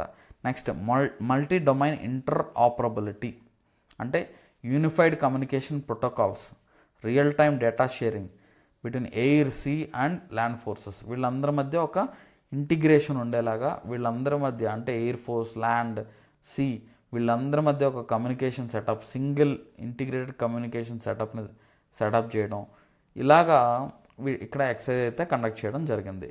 ఓకే, గుర్తుపెట్టుకోండి ఎగ్జామ్ పాయింట్ ఆఫ్ వ్యూలో. Next stealth frigate Taragiri. So ఈ తారాగిరి అనేది ఎలా ఉంటుందంటే, ఇప్పుడు జనరల్గా మనం షిప్స్ ఇవి, కానీ డిఫరెంట్ పేర్లు ఉంటాయి వీటికి, based on the missiles they carry, based on the ఆ సైజ్ బట్టి, okay, based on the tonnage బట్టి వాటికి డిఫరెంట్ నేమ్స్ అయితే ఇవ్వడం జరిగింది అనమాట. ఓకే, ఈ స్టెల్త్ ఫ్రిగేట్ తారాగిరి ఇదేంటి అని అంటే యాక్చువల్గా దీన్ని డెవలప్ చేసింది Mazagon dock ship builders Mumbai అనమాట. Okay, Mazagon dock ship builders limited Mumbai.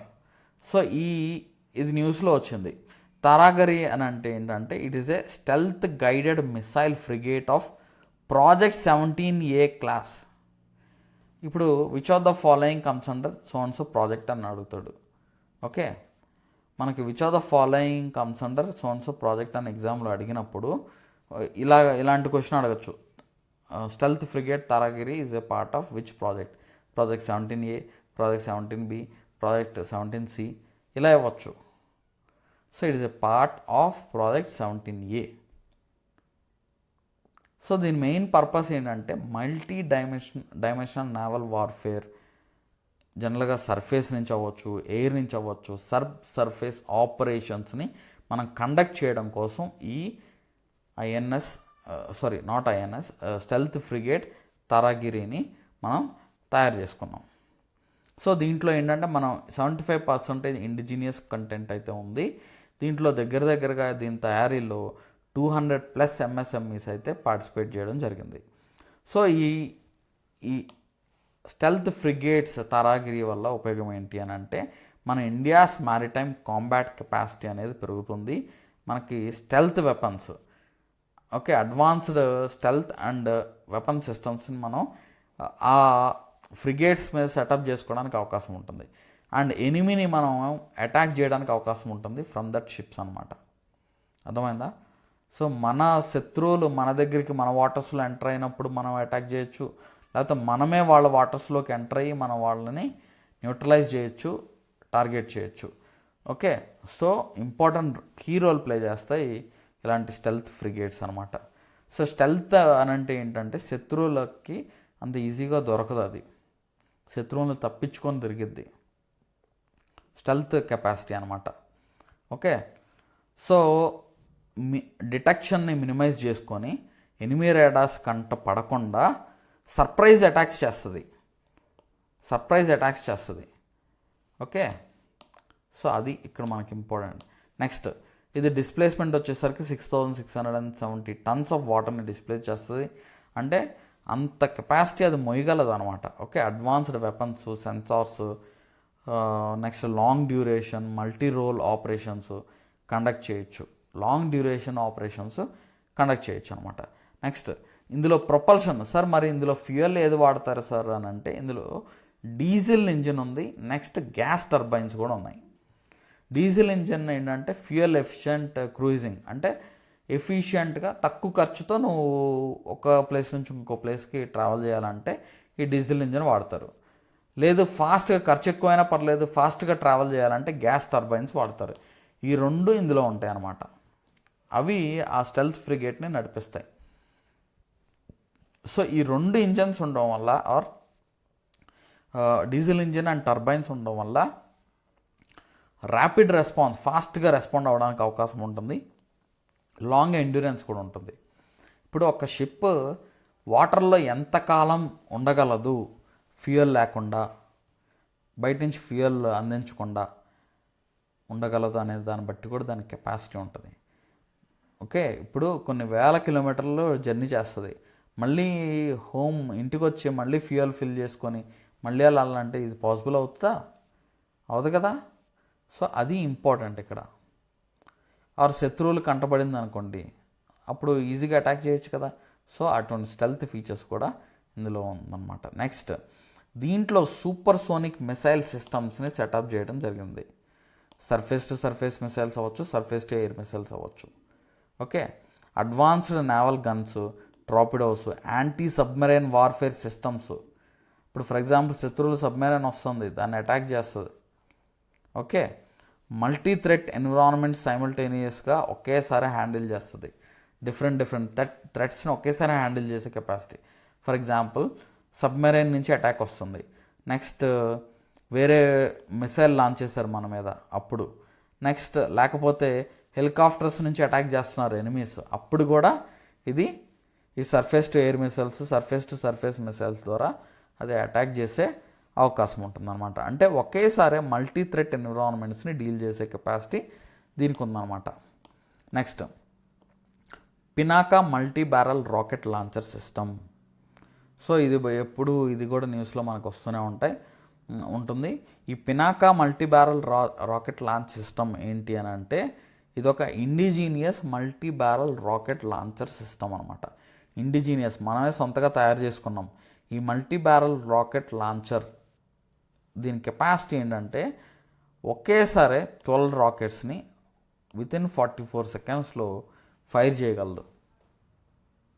Okay, high volume area saturation weapon, ఆ ఏరియా మొత్తాన్ని కూడా అది కవర్ చేయగలదు అనమాట. ఎనిమీ ట్రూప్ కాన్సన్ట్రేషన్స్ ఏవైతే ఉన్నాయో వాటిని న్యూట్రలైజ్ చేసే అవకాశం ఉంటుంది. ఆర్ ఎనిమీ ఇన్ఫ్రాస్ట్రక్చర్ని డ్యామేజ్ చేసే కెపాసిటీ దీనికి ఉంది. దీన్ని డెవలప్ చేసింది ఎవరంటే armament research and development establishment. ఈ క్వశ్చన్ అడుగుతారు, armament research and development establishment developed this Pinaka multi barrel rocket launcher system అనమాట. ఓకే, ఇది మన defence research and development organisation యొక్క కీ ప్రొడక్ట్ అనమాట. ఇండిజీనియస్గా మనం సొంతంగా తయారు చేసుకున్నాం. దీనివల్ల అడ్వాంటేజ్ ఏంటంటే ఇండియన్ ఆర్మీకి డీప్ స్ట్రైక్ కెపాసిటీ అనేది వస్తుంది. ఇండియన్ ఆర్మీకి డీప్ స్ట్రైక్ కెపాసిటీ అంటే ఎనిమీ కమ్యూనికేషన్ హబ్స్ అవ్వచ్చు, ఎనిమీ లాజిస్టిక్స్ అవ్వచ్చు, ఎనిమీ డిపార్ట్స్ అవ్వచ్చు, ఎనిమీ ఆర్టిలరీ పొజిషన్స్ అవ్వచ్చు, వీటిని లొకేట్ చేసి ఫ్రంట్ లైన్స్లో వాటి మీద అటాక్ చేసే అవకాశం ఉంటుందన్నమాట. దీంట్లో ఉన్న కీ ఫీచర్స్ ఏంటో చూద్దాం.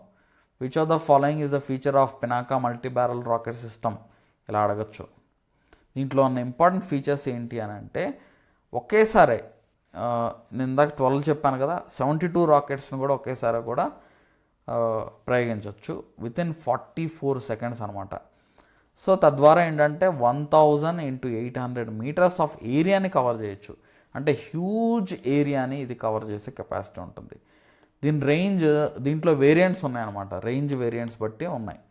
సో MK1 వచ్చేసరికి 38 కిలోమీటర్స్ ఆఫ్ డిస్టెన్స్ కవర్ చేయగలదు దీని రేంజ్. MK2 వచ్చేసరికి extended range, approximately 60 kilometres of range వరకు అది కవర్ చేయగలదు. నెక్స్ట్ గైడెడ్ పెనాకా వచ్చేసరికి 75 to 90 కిలోమీటర్స్ ఆఫ్ రేంజ్ అది కవర్ చేయగలదు. ఓకే, షార్ట్ నుంచి డీప్ స్ట్రైక్ మిషన్స్ కూడా ఇది క్యారీ చేయొచ్చు. సో మనం ఇటు నుంచి మనం ఫైర్ చేస్తే అటు పాక్ ఆక్యుపైడ్ కాశ్మీర్లో ఉన్న అసెట్స్ని డ్యామేజ్ చేయొచ్చు. ఓకే, సో అంత పిన్ పాయింట్ టార్గెటింగ్ యాక్యురసీ కూడా ఉంటుంది. కొలాటరల్ డ్యామేజ్ అంటే మనకు జరిగే డ్యామేజ్ని ఆర్ అక్కడ శత్రువుల టార్గెట్స్ని మాత్రమే హిట్ చేయొచ్చు. హిట్ చేసే కెపాసిటీ దీనికి ఉంది, యాక్యురసీ ఉంటుందన్నమాట. ఓకే, ఇప్పుడు మనం జనరల్గా పాకిస్తాన్ మన మీద మన ఆపరేషన్ సింధూర్లో ఒకదాన్ని హిట్ చేయకపోయి ఇంకోటి హిట్ చేయడం, అది ఆటోమేటిక్గా గాల్లోనే అక్కడ న్యూట్రలైజ్ చేసేయడం మనం చేసాం. ఓకే, కానీ మనం ఏం చేసామంటే పిన్ పాయింట్గా యాక్యురేట్గా మనం టార్గెట్స్ని హిట్ చేసాం. ఆ ఎనిమీ స్థావరాలు, టెర్రరిస్ట్ స్థావరాలని మనం యాక్యురేట్గా హిట్ చేసాం అనమాట. అలా యాక్యురసీ ఉండాలి. ఓకే, అండ్ ఈ పినాకా రాకెట్స్ని ఏంటంటే హై మొబిలిటీ టట్రా ట్రక్స్ మీద వీటిని పెట్టడం జరుగుతుంది. షూట్ అండ్ స్కూట్ టాక్టిక్స్ని ఎనేబుల్ చేయడం జరుగుతుంది. Okay, next automated gun aiming and positioning system ఉంది ఇందులో technology. Computerised fire control system ఉంది. క్విక్ ఫాస్ట్గా డిప్లాయ్ చేయొచ్చు, ర్యాపిడ్ రెస్పాండ్ అవ్వచ్చు. అంటే శత్రువులు ఏదన్నా మన మీద ఫస్ట్ స్ట్రైక్ చేస్తే మనం కూడా ఫాస్ట్గా స్ట్రైక్ చేయడానికి అవకాశం ఉంటుందన్నమాట. వీటిని లదాఖ్ రీజియన్లో, హై ఆల్టిట్యూడ్ రీజియన్స్లో, next extreme heat conditions of Thar డెజర్ట్లో కూడా వీటిని ఈజీగా ఎఫెక్టివ్గా వీటిని ఆపరేట్ చేయొచ్చు అనమాట. అంటే డైవర్స్ ఇండియన్ టెర్రైన్స్లో కూడా ఆపరేట్ చేయడానికి ఉపయోగపడేలాగా వీటిని డివైస్ చేయడం జరిగింది. అర్థమైందా అండి? నెక్స్ట్ టాపిక్కి వెళ్ళిపోదాం. LABL లబల్ 2.0. సో ఈ లబల్ 2.0 అంటే ఏంటంటే లైటనింగ్ ఏ బిలియన్ లైవ్స్ 2.0 అనమాట. Okay, lightning a billion lives 2.0. So what is this? ఇదేంటి అని అంటే it is a next generation decentralised renewable energy programme. దీని మెయిన్ ఉద్దేశం ఏంటంటే రిమోట్ ఏరియాస్ ఎక్కడైతే ఉన్నాయో, అంటే where you can't connect grid connect చేయలేవు, ఆఫ్ గ్రిడ్ కమ్యూనిటీస్ ఉంటుంది.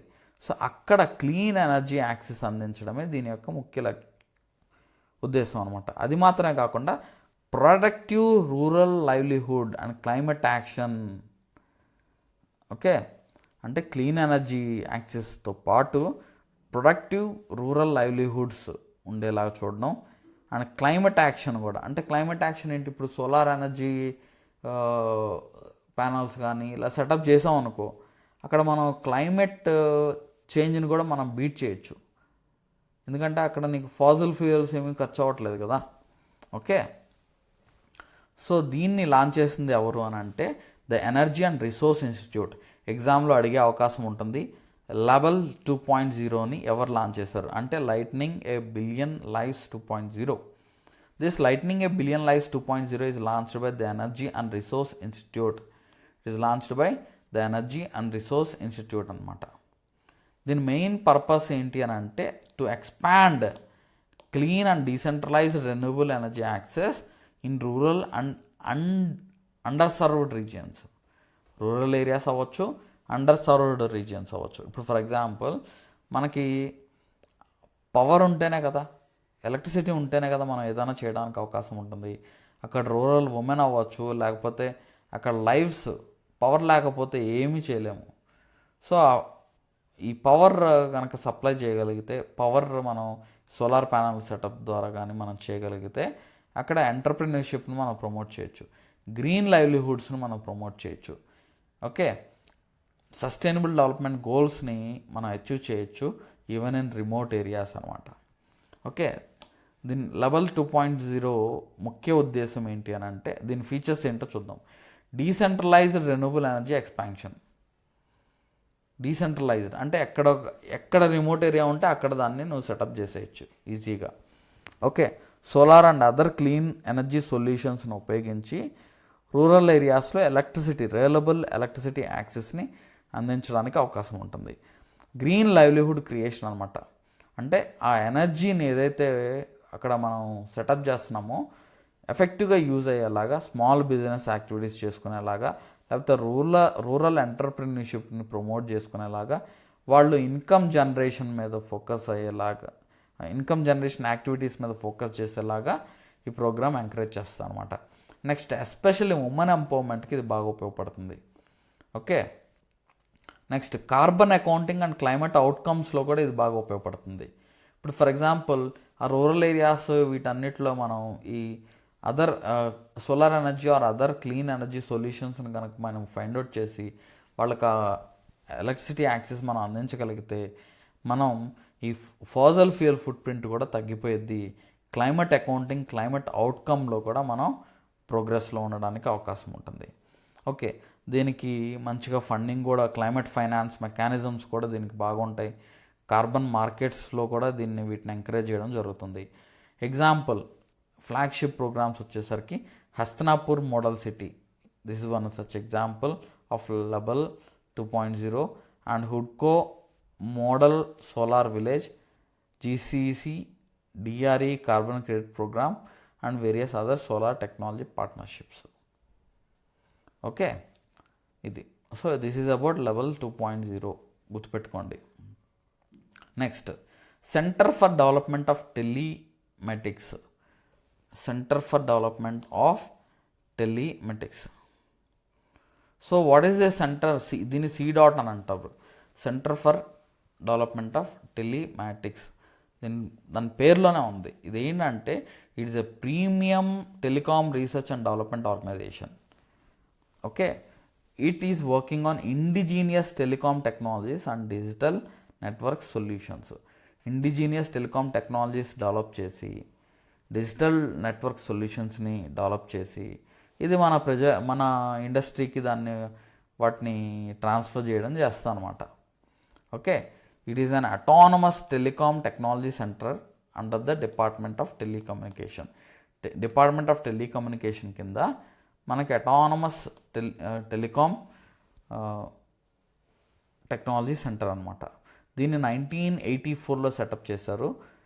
It was registered as a society under societies registration act 1860. Under societies registration act 1860లో భాగంగా దీన్ని రిజిస్టర్ చేయడం జరిగింది. ఇది పబ్లిక్ ఫండెడ్ రీసెర్చ్ ఇన్స్టిట్యూషన్ అనమాట. It is funded by department of scientific and industrial research, DSIR. Okay, అది దీని main aim ఏంటో చూద్దాం. So to design, develop and deploy indigenous technologies, telecom technologies.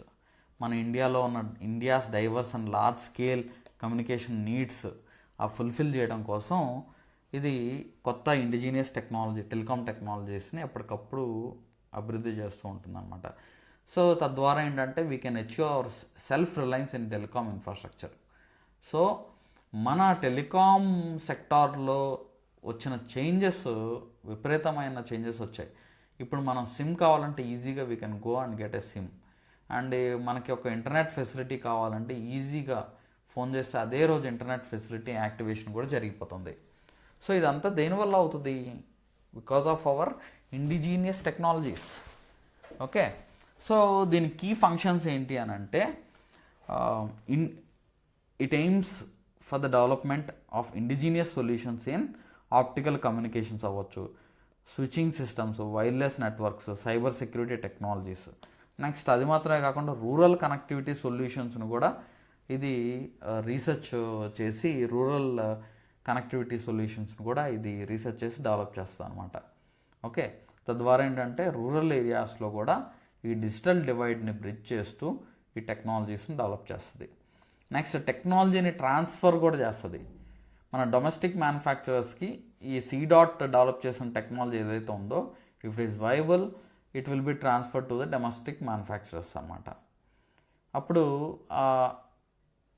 Telecom manufacturing systems ఏవైతే ఉన్నాయో అవి self sustaining అయ్యే అవకాశం ఉంటుంది.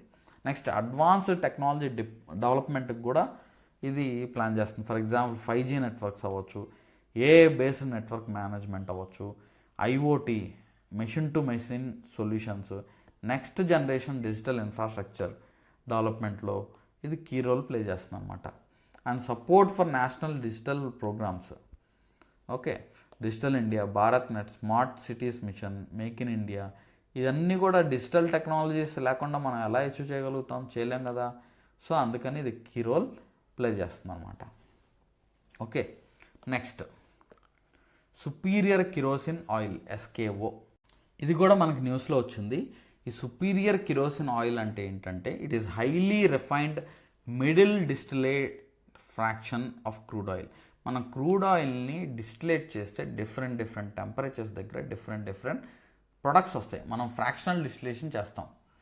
ఫ్రాక్షనల్ డిస్టిలేషన్ చేసినప్పుడు క్రూడ్ ఆయిల్లో డిఫరెంట్ కాంపౌండ్స్ ఉంటాయి. It is a mixture of various hydrocarbons. Crude oil is a mixture of various hydrocarbons.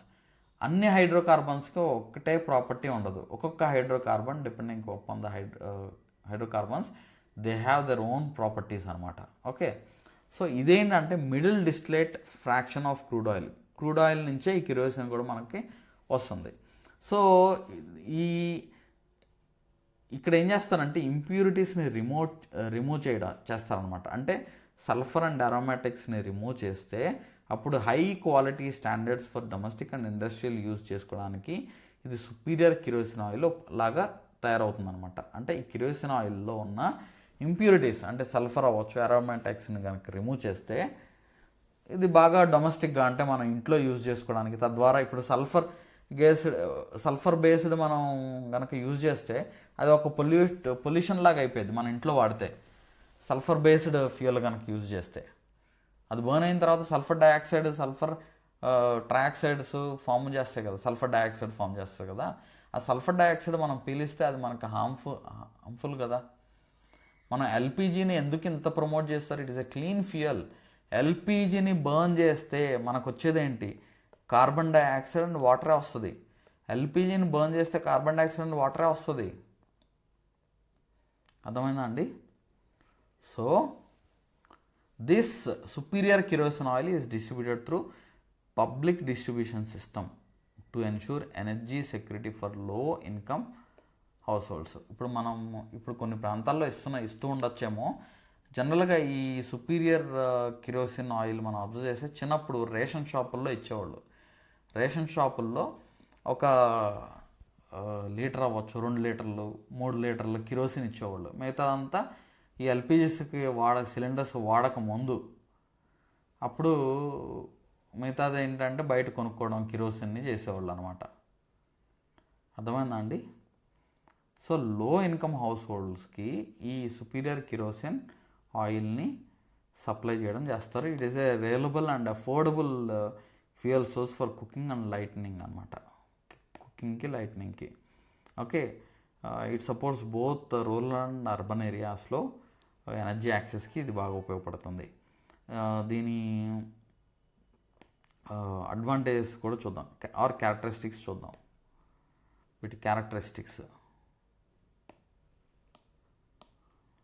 So దీని క్యారెక్టరిస్టిక్స్ వచ్చేసరికి హై స్మోక్ పాయింట్ ఉంటుంది. అంటే ఇది స్టడీ అండ్ స్మోక్లెస్ ఫ్లేమ్ అనేది రిలీజ్ చేస్తుంది. అలా రిలీజ్ చేయడం వల్ల ఇండోర్గా కూడా మనం యూజ్ చేసుకోవచ్చు. ఓకే, ఇందులో మనం బాగా ఇంప్యూరిటీస్ అన్నిటిని కూడా రిమూవ్ చేస్తాము, అరోమాటిక్స్ని కూడా రిమూవ్ చేస్తాం కాబట్టి లో సల్ఫర్ కంటెంట్ ఉంటుంది. అప్పుడు సల్ఫర్ ఆక్సైడ్స్ అనేవి తక్కువ ప్రొడ్యూస్ చేస్తాయి, ఎమిషన్స్ అనేవి తక్కువ అవుతాయి. అప్పుడు ఇండోర్ ఎన్విరాన్మెంట్స్ కూడా సేఫ్గా ఉంటాయి అన్నమాట. Okay, next flash point. Generally ఇది 35 degrees నుంచి 40 degrees ఉంటుంది. అంటే ఈజీగా మనం స్టోర్ చేయొచ్చు అండ్ ట్రాన్స్పోర్టేషన్కి కూడా ఇది కన్వీనియంట్ అనమాట. సో దట్ ఇప్పుడు ఎండ వేడికి బాగా హీట్ అయిపోయి బర్న్ అయిపోవడం, యాక్సిడెంట్స్ జరగడం ఇలాంటివి జరగవు అనమాట. యాక్సిడెంటల్ ఇగ్నిషన్ జరగదు అని చెప్తున్నాడు. నెక్స్ట్ మన ఈ పీడిఎస్లో ఒక బ్లూ కలర్ డై వాడతారనమాట. ఎందుకంటే ఇది ఆ కిరోసిన్ ఏదైతే ఉందో అది పబ్లిక్ డిస్ట్రిబ్యూషన్ సిస్టమ్ నుంచి ఇది సబ్సిడీతో దీన్ని సప్లై చేస్తున్నాము. ఆ కిరోసిన్ అని ఐడెంటిఫై చేయడం. జనరల్గా కలర్లెస్ ఉంటుంది. ఓకే, కానీ పబ్లిక్ డిస్ట్రిబ్యూషన్ సిస్టంలో ఇచ్చిన కిరోసిన్ ఏదైతే ఉందో అది మనకి బ్లూ కలర్లో కనిపిస్తుంది. ఎందుకు బ్లూ కలర్లో కనిపిస్తుంది అంటే దాంట్లో బ్లూ కలర్ డై వాడతారనమాట. ఆ డై వాడడం వల్ల ఆ పబ్లిక్ డిస్ట్రిబ్యూషన్ సిస్టమ్ ద్వారా అది ఇచ్చే రేషన్ ఏదైతే ఉందో అది బ్లాక్ మార్కెట్లోకి వెళ్లకుండా ఒకవేళ వెళ్ళినా ఈజీగా ఐడెంటిఫై చేయడానికి అది ఉపయోగపడుతుంది అనమాట. అర్థమైందా అండి? అది. సో ఇక్కడ ఈ డిఫరెన్స్ కూడా సేమ్ అదే, సుపీరియర్ కిరోసిన్ ఆయిల్కి లో గ్రేడ్ కిరోసిన్కి సేమ్ మనం ఇక్కడ చెప్పుకున్నదే. దీని అప్లికేషన్స్ ఏంటి అని అంటే డొమెస్టిక్ కుకింగ్కి ఉపయోగపడుతుంది. డొమెస్టిక్ కుకింగ్ అని అంటే మనం వంట చేసుకోవచ్చు. చిన్నప్పుడు ఈ కిరోసిన్ యూజ్ చేసి వంట చేసేవాళ్ళు. ఓకే, ఎల్పిజి ఎవరైతే అఫోర్డ్ చేసుకోలేరో, ఎల్పిజి సప్లై సిలిండర్ అయిపోయింది అనుకోండి, ఇంకో సిలిండర్ వచ్చేంతవరకు ఈ కిరోసిన్ స్టవ్ బయట తీసేవాళ్ళు లోపల ఉన్నది కాస్త. ఓకే, ఇప్పటిలాగా ఇమీడియట్గా వితిన్ 1 డేనో 2 డేస్లోనో డెలివరీ అయ్యేది కాదు కదా సిలిండర్స్ అప్పుడు. నెక్స్ట్ లైట్నింగ్, ఈవెన్ హరికేన్ ల్యాంథరన్స్లో, సింపుల్ ల్యాంప్స్లో. ఓకే, ఇది ల్యాంప్ వెలుగు కోసం కూడా దీన్ని వాడేవాళ్ళు అనమాట. ఎలక్ట్రిసిటీ ఎక్కడైతే లేదో అక్కడ ఇది వాడేవాళ్ళు. నెక్స్ట్ ఈ కిరోసిన్ మనకి సాల్వెంట్స్లో కూడా, పెయింట్స్ సాల్వెంట్స్లో ఇది ఉపయోగించేవాళ్ళు. అండ్ వర్క్షాప్స్లో డీగ్రీజర్గా కూడా వీటిని యూజ్ చేసేవాళ్ళు అనమాట. అండ్ పెస్టిసైడ్ ఫార్ములేషన్స్లో కూడా ఈ కిరోసిన్ యూజ్ చేస్తారు. ఈ ఈ సుపీరియర్ కిరోసిన్ ఆయిల్ని ఇంకా బాగా ప్యూరిఫై చేసి అదర్ ఎడిటివ్స్ కూడా యాడ్ చేస్తే అది ఏవియేషన్ టర్బైన్ ఫ్యూయల్ అవుతుంది, which is very costly. But ఇక్కడ ఏంటంటే బాగా రిఫైన్ చేస్తారు, అదర్ ఐటమ్స్ని కూడా యాడ్ చేస్తారు, అది ఏవియేషన్ టర్బైన్ ఫ్యూయల్ అవుతుంది, విచ్ ఇస్ వెరీ కాస్ట్లీ అనమాట. Okay, next data centres. మనం డేటా సెంటర్స్ గురించి బాగా న్యూస్లో చూస్తున్నాం. అండ్ మన ఇండియాలో హ్యూజ్ డేటా సెంటర్ మార్కెట్ ఉంది. India is a good market for data centres. And ఇండియాలో ఉన్న ఇంత పాపులేషన్కి మన డేటా మన కంట్రీలోనే మనం స్టోర్ చేసుకోవాలి అనే కాన్సెప్ట్ మనం తీసుకొస్తున్నాం. డేటా లోకలైజేషన్ మీద మనం ఫోకస్ చేస్తున్నాం.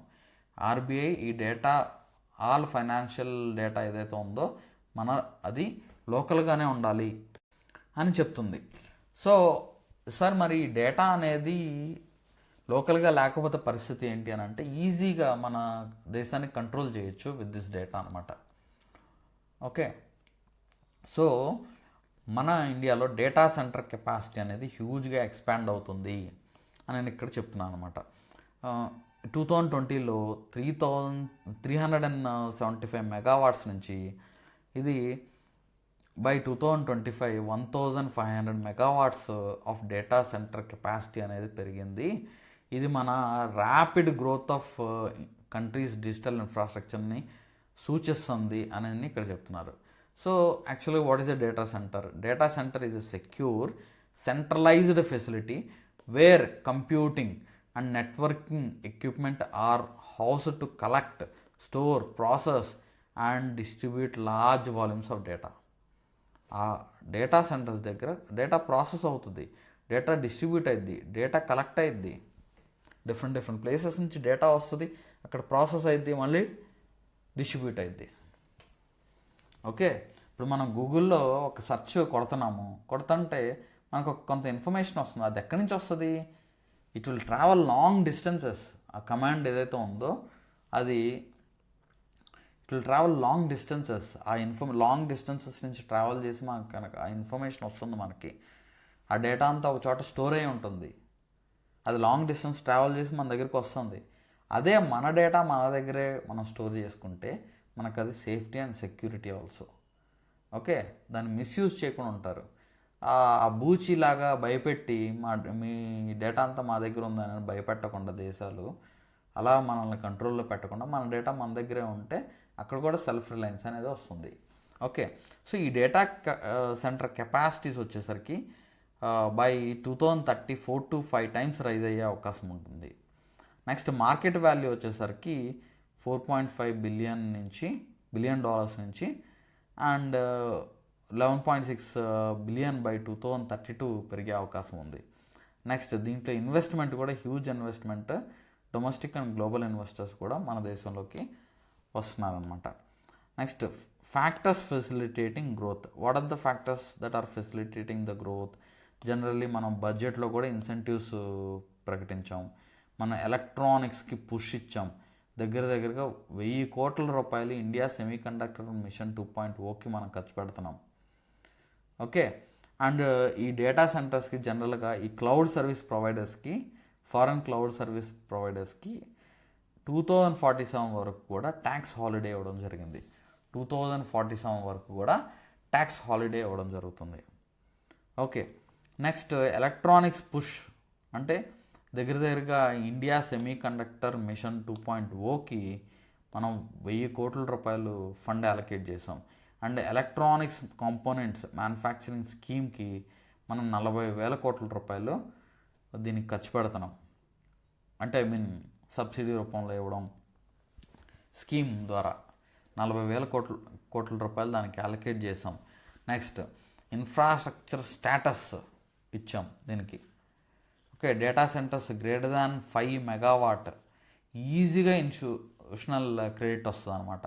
గ్రేటర్ దాన్ 5 మెగావాట్ కనుక డేటా సెంటర్ సెటప్ చేస్తుంటే ఈజీగా ఇన్స్టిట్యూషనల్ క్రెడిట్ వస్తుంది. ఎఫ్డిఐస్ని అట్రాక్ట్ చేయొచ్చు. Okay, next data localisation and సోవర్నిటీకి ఇది బాగా ఉపయోగపడుతుంది. ఆర్బీఐ జనరల్గా it is mandating local storage of payment data మొత్తం మన ఇండియాలోనే స్టోర్ అవ్వాలి, బయటకు ఎక్కడికో వెళ్తే కాదు అని చెప్తుంది. Next digital personal data protection act 2023 కూడా డేటా గవర్నెన్స్ని స్ట్రెంథన్ చేస్తుంది. Next AI data centre push. మనకి ఇండియా ఏఐ మిషన్లో భాగంగా ఏఐ రెడీ ఇన్ఫ్రాస్ట్రక్చర్ని, సోవరెన్ ఏఐ మోడల్స్ని డెవలప్ చేసుకోవడానికి ఇప్పుడు ఆర్టిఫిషియల్ ఇంటెలిజెన్స్ మోడల్స్ని డెవలప్ చేస్తున్నాం. ఈ ఆర్టిఫిషియల్ ఇంటెలిజెన్స్ మోడల్స్ ఇంతకు ముందులాగా నార్మల్ డేటా సెంటర్స్ ఉంటే కాదు, హ్యూజ్ డేటా సెంటర్స్ కావాలి. ఎందుకంటే ఆ AI models huge amount of data మీద అవి ట్రైన్ అయి ఉంటాయి. అంత డేటా ఉంటుంది కాబట్టి అవి ప్రాసెస్ చేసుకొని మనకు ఒక అవుట్పుట్ ఇవ్వగలుగుతుంది. ఓకే, అవి మన సొంత ఏఐ రెడీ ఇన్ఫ్రాస్ట్రక్చర్ని మనం సెటప్ చేసుకోవచ్చు అండ్ సోవరెన్ ఏఐ మోడల్స్ని మనం సెటప్ చేసుకోవచ్చు అని చెప్తుంది. Next draft data centre policy 2020 వచ్చేసరికి ఇది ఏం చెప్తుందంటే proposal for data centre economic జోన్స్ని సింగిల్ విండో క్లియరెన్స్ని కూడా ఇస్తుందన్నమాట. అంటే ఈజీగా ఫాస్ట్గా ఇప్పుడు ఒక డేటా సెంటర్ పెట్టాలనుకో ఫాస్ట్గా దాని క్లియరెన్స్ అన్ని క్లియరెన్సెస్లు త్వరగా క్లియర్ చేసేసి అది త్వరగా సెటప్ అయ్యేలా చూస్తుంది అనమాట. ఓకే, సో అది మాత్రమే కాకుండా డేటా సెంటర్ ఎకనామిక్ జోన్స్ ఉండాలి రకరకాల. ఇప్పుడు ఫర్ ఎగ్జాంపుల్ టెక్స్టైల్ జోన్స్ ఉండొచ్చు, manufacturing zones, production zones, okay, other different manufacturing zones ఉండొచ్చు. అదేవిధంగా ఇక్కడ డేటా సెంటర్ ఎకనామిక్ జోన్స్ కూడా ఉండాలి అని చెప్పేసి డ్రాఫ్ట్ డేటా సెంటర్ పాలసీ 2020 చెప్తుందన్నమాట. నెక్స్ట్ ఈ గవర్నెన్స్ అండ్ డిజిటల్ ఎకోసిస్టమ్స్ని అంటే మనకి జిఐ క్లౌడ్ మేఘరాజ్ మనకు ఒక క్లౌడ్ బ్యాక్ బోన్ అనమాట. మన సొంతది మేఘరాజ్ అని పెట్టుకున్నాం. ఓకే, క్లౌడ్ ఇప్పుడు అందరూ కూడా డేటా అంతా ఎక్కడ స్టోర్ చేసుకున్నాం, క్లౌడ్లో స్టోర్ చేసుకుంటున్నారు. ఇంతకు ముందులాగా ఆఫ్లైన్లో కాదు, అంతా ఆన్లైన్లోనే స్టోర్ అయిపోతుంది ఇన్ఫర్మేషన్ అంతా. ఓకే, మనకు కూడా ఒక క్లౌడ్ సెటప్ ఉంది, దాన్ని మేఘరాజ్ అని అంటాం.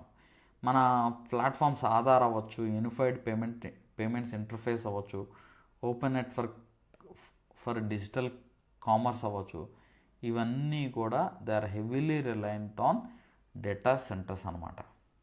ఓకే, మనం ఇప్పుడు ఏఐ డ్రివెన్ డేటా ఎక్స్ప్లోజన్ జరుగుతుంది మన ప్రపంచవ్యాప్తంగా. AI driven data explosion. Next rapid growth of software as a service market బాగా పెరుగుతుంది. ఓకే, డిజిటల్ ఇండియా పుష్ ఉంటుంది. స్టార్టప్ ఎకోసిస్టమ్ క్లౌడ్ అడాప్షన్ ఎక్కువ ఉంటుంది. స్టార్టప్ ఎకోసిస్టమ్ ఉంది, క్లౌడ్ అడాప్షన్ కూడా బాగా పెరుగుతుంది. ఓకే, రెన్యూవబుల్ ఎనర్జీ ఎక్స్పాన్షన్ కూడా బాగా పెరుగుతుంది. ఇప్పుడు డేటా సెంటర్స్కి హ్యూజ్ అమౌంట్ ఆఫ్ ఎనర్జీ ఖర్చు అయ్యింది, హ్యూజ్ అమౌంట్ ఆఫ్ వాటర్ కావాలి. ఓకే, సో ఈ huge amount of energy and water ఎలా ప్రొవైడ్ చేయగలదు? మనం డ్రింకింగ్ వాటరే మనం ప్రొవైడ్ చేస్తే కష్టమైపోవచ్చు. ఓకే, మనకున్న లిమిటెడ్ వాటర్. అదే సముద్రపు నీటిని మనం కన్వర్ట్ చేసి మనం డేటా సెంటర్కి అందించగలిగితే, మామూలుగా సీ వాటర్ మనం ఇస్తే ఆ సిస్టమ్స్ పనిచేయవు.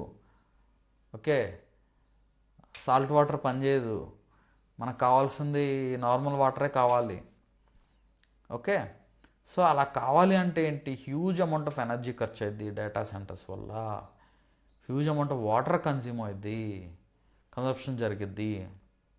సో అందుకనే మనం ఏం తీసుకొచ్చాం? శాంతి యాక్ట్ తీసుకొచ్చాం. శాంతి యాక్ట్ ద్వారా మనం ప్రైవేట్ సెక్టార్ని ఈ న్యూక్లియర్ ఎనర్జీలోకి కూడా ఇన్వైట్ చేస్తున్నాము. మీరు ఇన్వెస్ట్ చేయండి. న్యూక్లియర్ స్మాల్ మాడ్యులర్ రియాక్టర్స్ని కూడా మనం తీసుకొస్తున్నాము. ఈవెన్ బార్క్ డెవలప్ చేస్తుంది. నెక్స్ట్ అది బార్క్ మాత్రమే కాకుండా ఈవెన్ ప్రైవేట్ కంపెనీస్ కూడా ఈ reactors, nuclear reactors, small modular nuclear reactors setup చేయాలని చూస్తుంది. మనం 2047 కల్లా 100 gigawatt of nuclear energy achieve చేయాలనుకుంటున్నాం. అండ్ ఇలాంటి పెద్ద పెద్ద డేటా సెంటర్స్ కనుక పెడితే వాటికి బాగా ఎనర్జీ ఖర్చు అయ్యిద్ది. అదే న్యూక్లియర్ ఎనర్జీ ఒక స్మాల్ మాడ్యులర్ రియాక్టర్ కనుక ఒక సెటప్ చేస్తే అది చక్కగా ఆ డేటా సెంటర్కి ఉపయోగపడుద్ది. అర్థమైందా? దానికోసం శాంతి యాక్ట్ తీసుకొచ్చాం. శాంతి యాక్ట్ తీసుకొచ్చి మనం ఎఫ్డిఐస్ని ఇన్వైట్ చేస్తున్నాం, ప్రైవేట్ సెక్టార్ని ఇన్వాల్వ్ చేస్తున్నాం ఈ న్యూక్లియర్ రియాక్టర్స్ తయారీలో. అర్థమైందా? ఇంతకుముందు అది గవర్నమెంట్ చేతిలోనే మొనోపొలీ ఉండేది. ఇప్పుడు ప్రైవేట్ సెక్టార్ని కూడా ఇన్వైట్ చేస్తున్నాం అనమాట. నెక్స్ట్ అయితే ఈ డేటా సెంటర్స్ ఎక్స్పాన్షన్ వల్ల మనకు వచ్చేది ఏంటంటే వాటర్ స్ట్రెస్ ఎక్కువ ఉండే అవకాశం ఉంటుంది.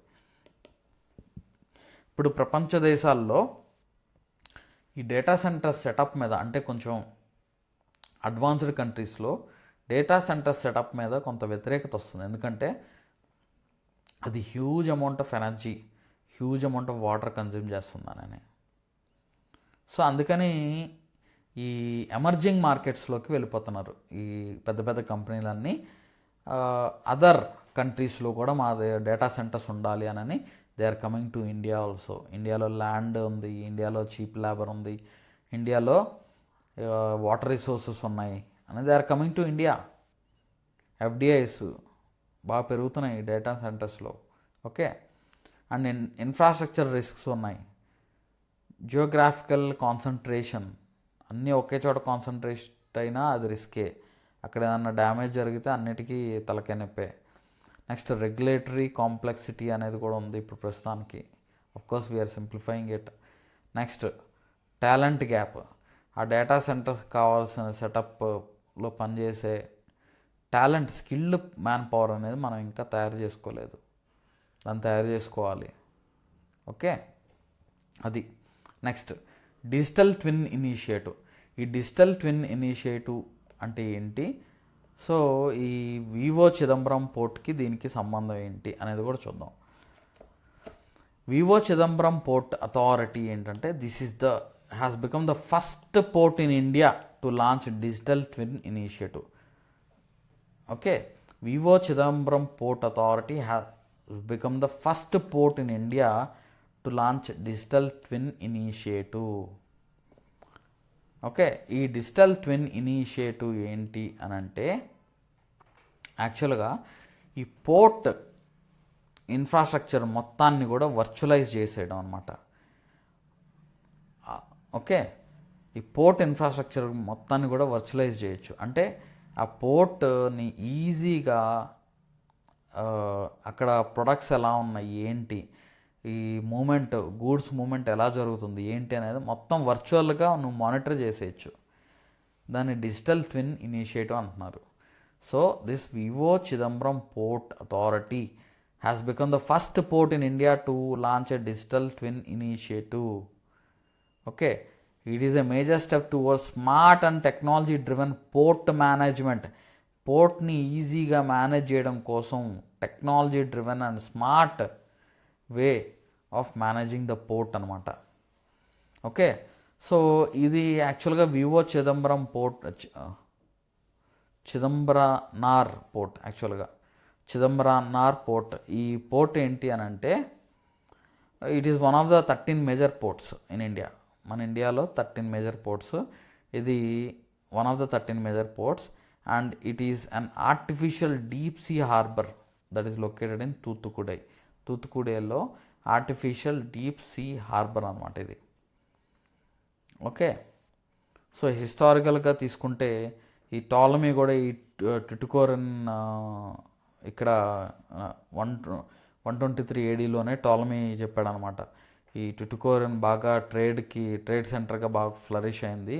Maritime trade, next western and eastern కంట్రీస్కి బాగా ట్రేడింగ్ జరుగుతుంది ఈ టిటుకోరన్ ద్వారానని. Okay, and it is a major centre for pearl fishery for centuries. Pearl fishery, pearl అంటే దాన్ని ఏమంటారు, ముత్యాల కోసం, ముత్యాల ఎక్స్పోర్ట్స్ జరిగాయి అన్నమాట ఇక్కడ నుంచి. ఓకే, అసలు డిజిటల్ ట్విన్ ఇనిషియేటివ్ అంటే ఏంటో చూద్దాం. Digital twin is a virtual representation of physical object. అంటే ఒక ఫిజికల్ ఆబ్జెక్ట్ ఉంది, ఒక బాల్ ఉంది, ఆ బాల్ వర్చువల్గా నువ్వు చూడొచ్చు, వర్చువల్గా నువ్వు అబ్జర్వ్ చేయొచ్చు ఆ బాల్ని. ఇప్పుడు మన కెమెరాలో చూసుకుంటే ఏంటంటే 2Dలోనే కనిపించింది నీ కెమెరాలో ఆ బాల్ని, 2 డైమెన్షన్. బట్ ఆ బాల్ యొక్క ఆల్ డైమెన్షన్స్ మనం ఈజీగా వర్చువల్గా మనం చూడొచ్చు. అంటే ఆ పోర్ట్ మొత్తాన్ని కూడా రియల్ టైం మానిటర్ చేయడానికి అవకాశం ఉంటుంది. Okay, and or a system that uses real time data to replicate its real world behaviour. Real world behaviour ఎలా అయితే ఉందో అలాగే వర్చువల్గా మనం అర్థం చేసుకోవడానికి, స్టడీ చేయడానికి, దాని పర్ఫార్మెన్స్ ఏంటి, కండిషన్స్ ఏంటి, ఇవన్నీ కూడా మానిటర్ చేయడానికి ఉపయోగపడుతుంది. It enables continuous monitoring, simulation and analysis throughout the life cycle of an asset, from design and production to maintenance and decommissioning. Okay, so ఈ డిజిటల్ ట్విన్ అనే టెక్నాలజీని మనం ఇక్కడ ఈ పోర్ట్లో దీన్ని వాడడం జరుగుతుంది అనమాట. The initiative will create a real time virtual replica of port infrastructure. Port infrastructure మొత్తాన్ని కూడా ఒక వర్చువల్ సెటప్ అనేది క్రియేట్ చేస్తుంది. అండ్ ఈజీగా ఆపరేషన్ చేయొచ్చు, పోర్ట్ ఆపరేషన్స్ ఫాస్ట్గా చేయొచ్చు, ఈజీగా చేయొచ్చు.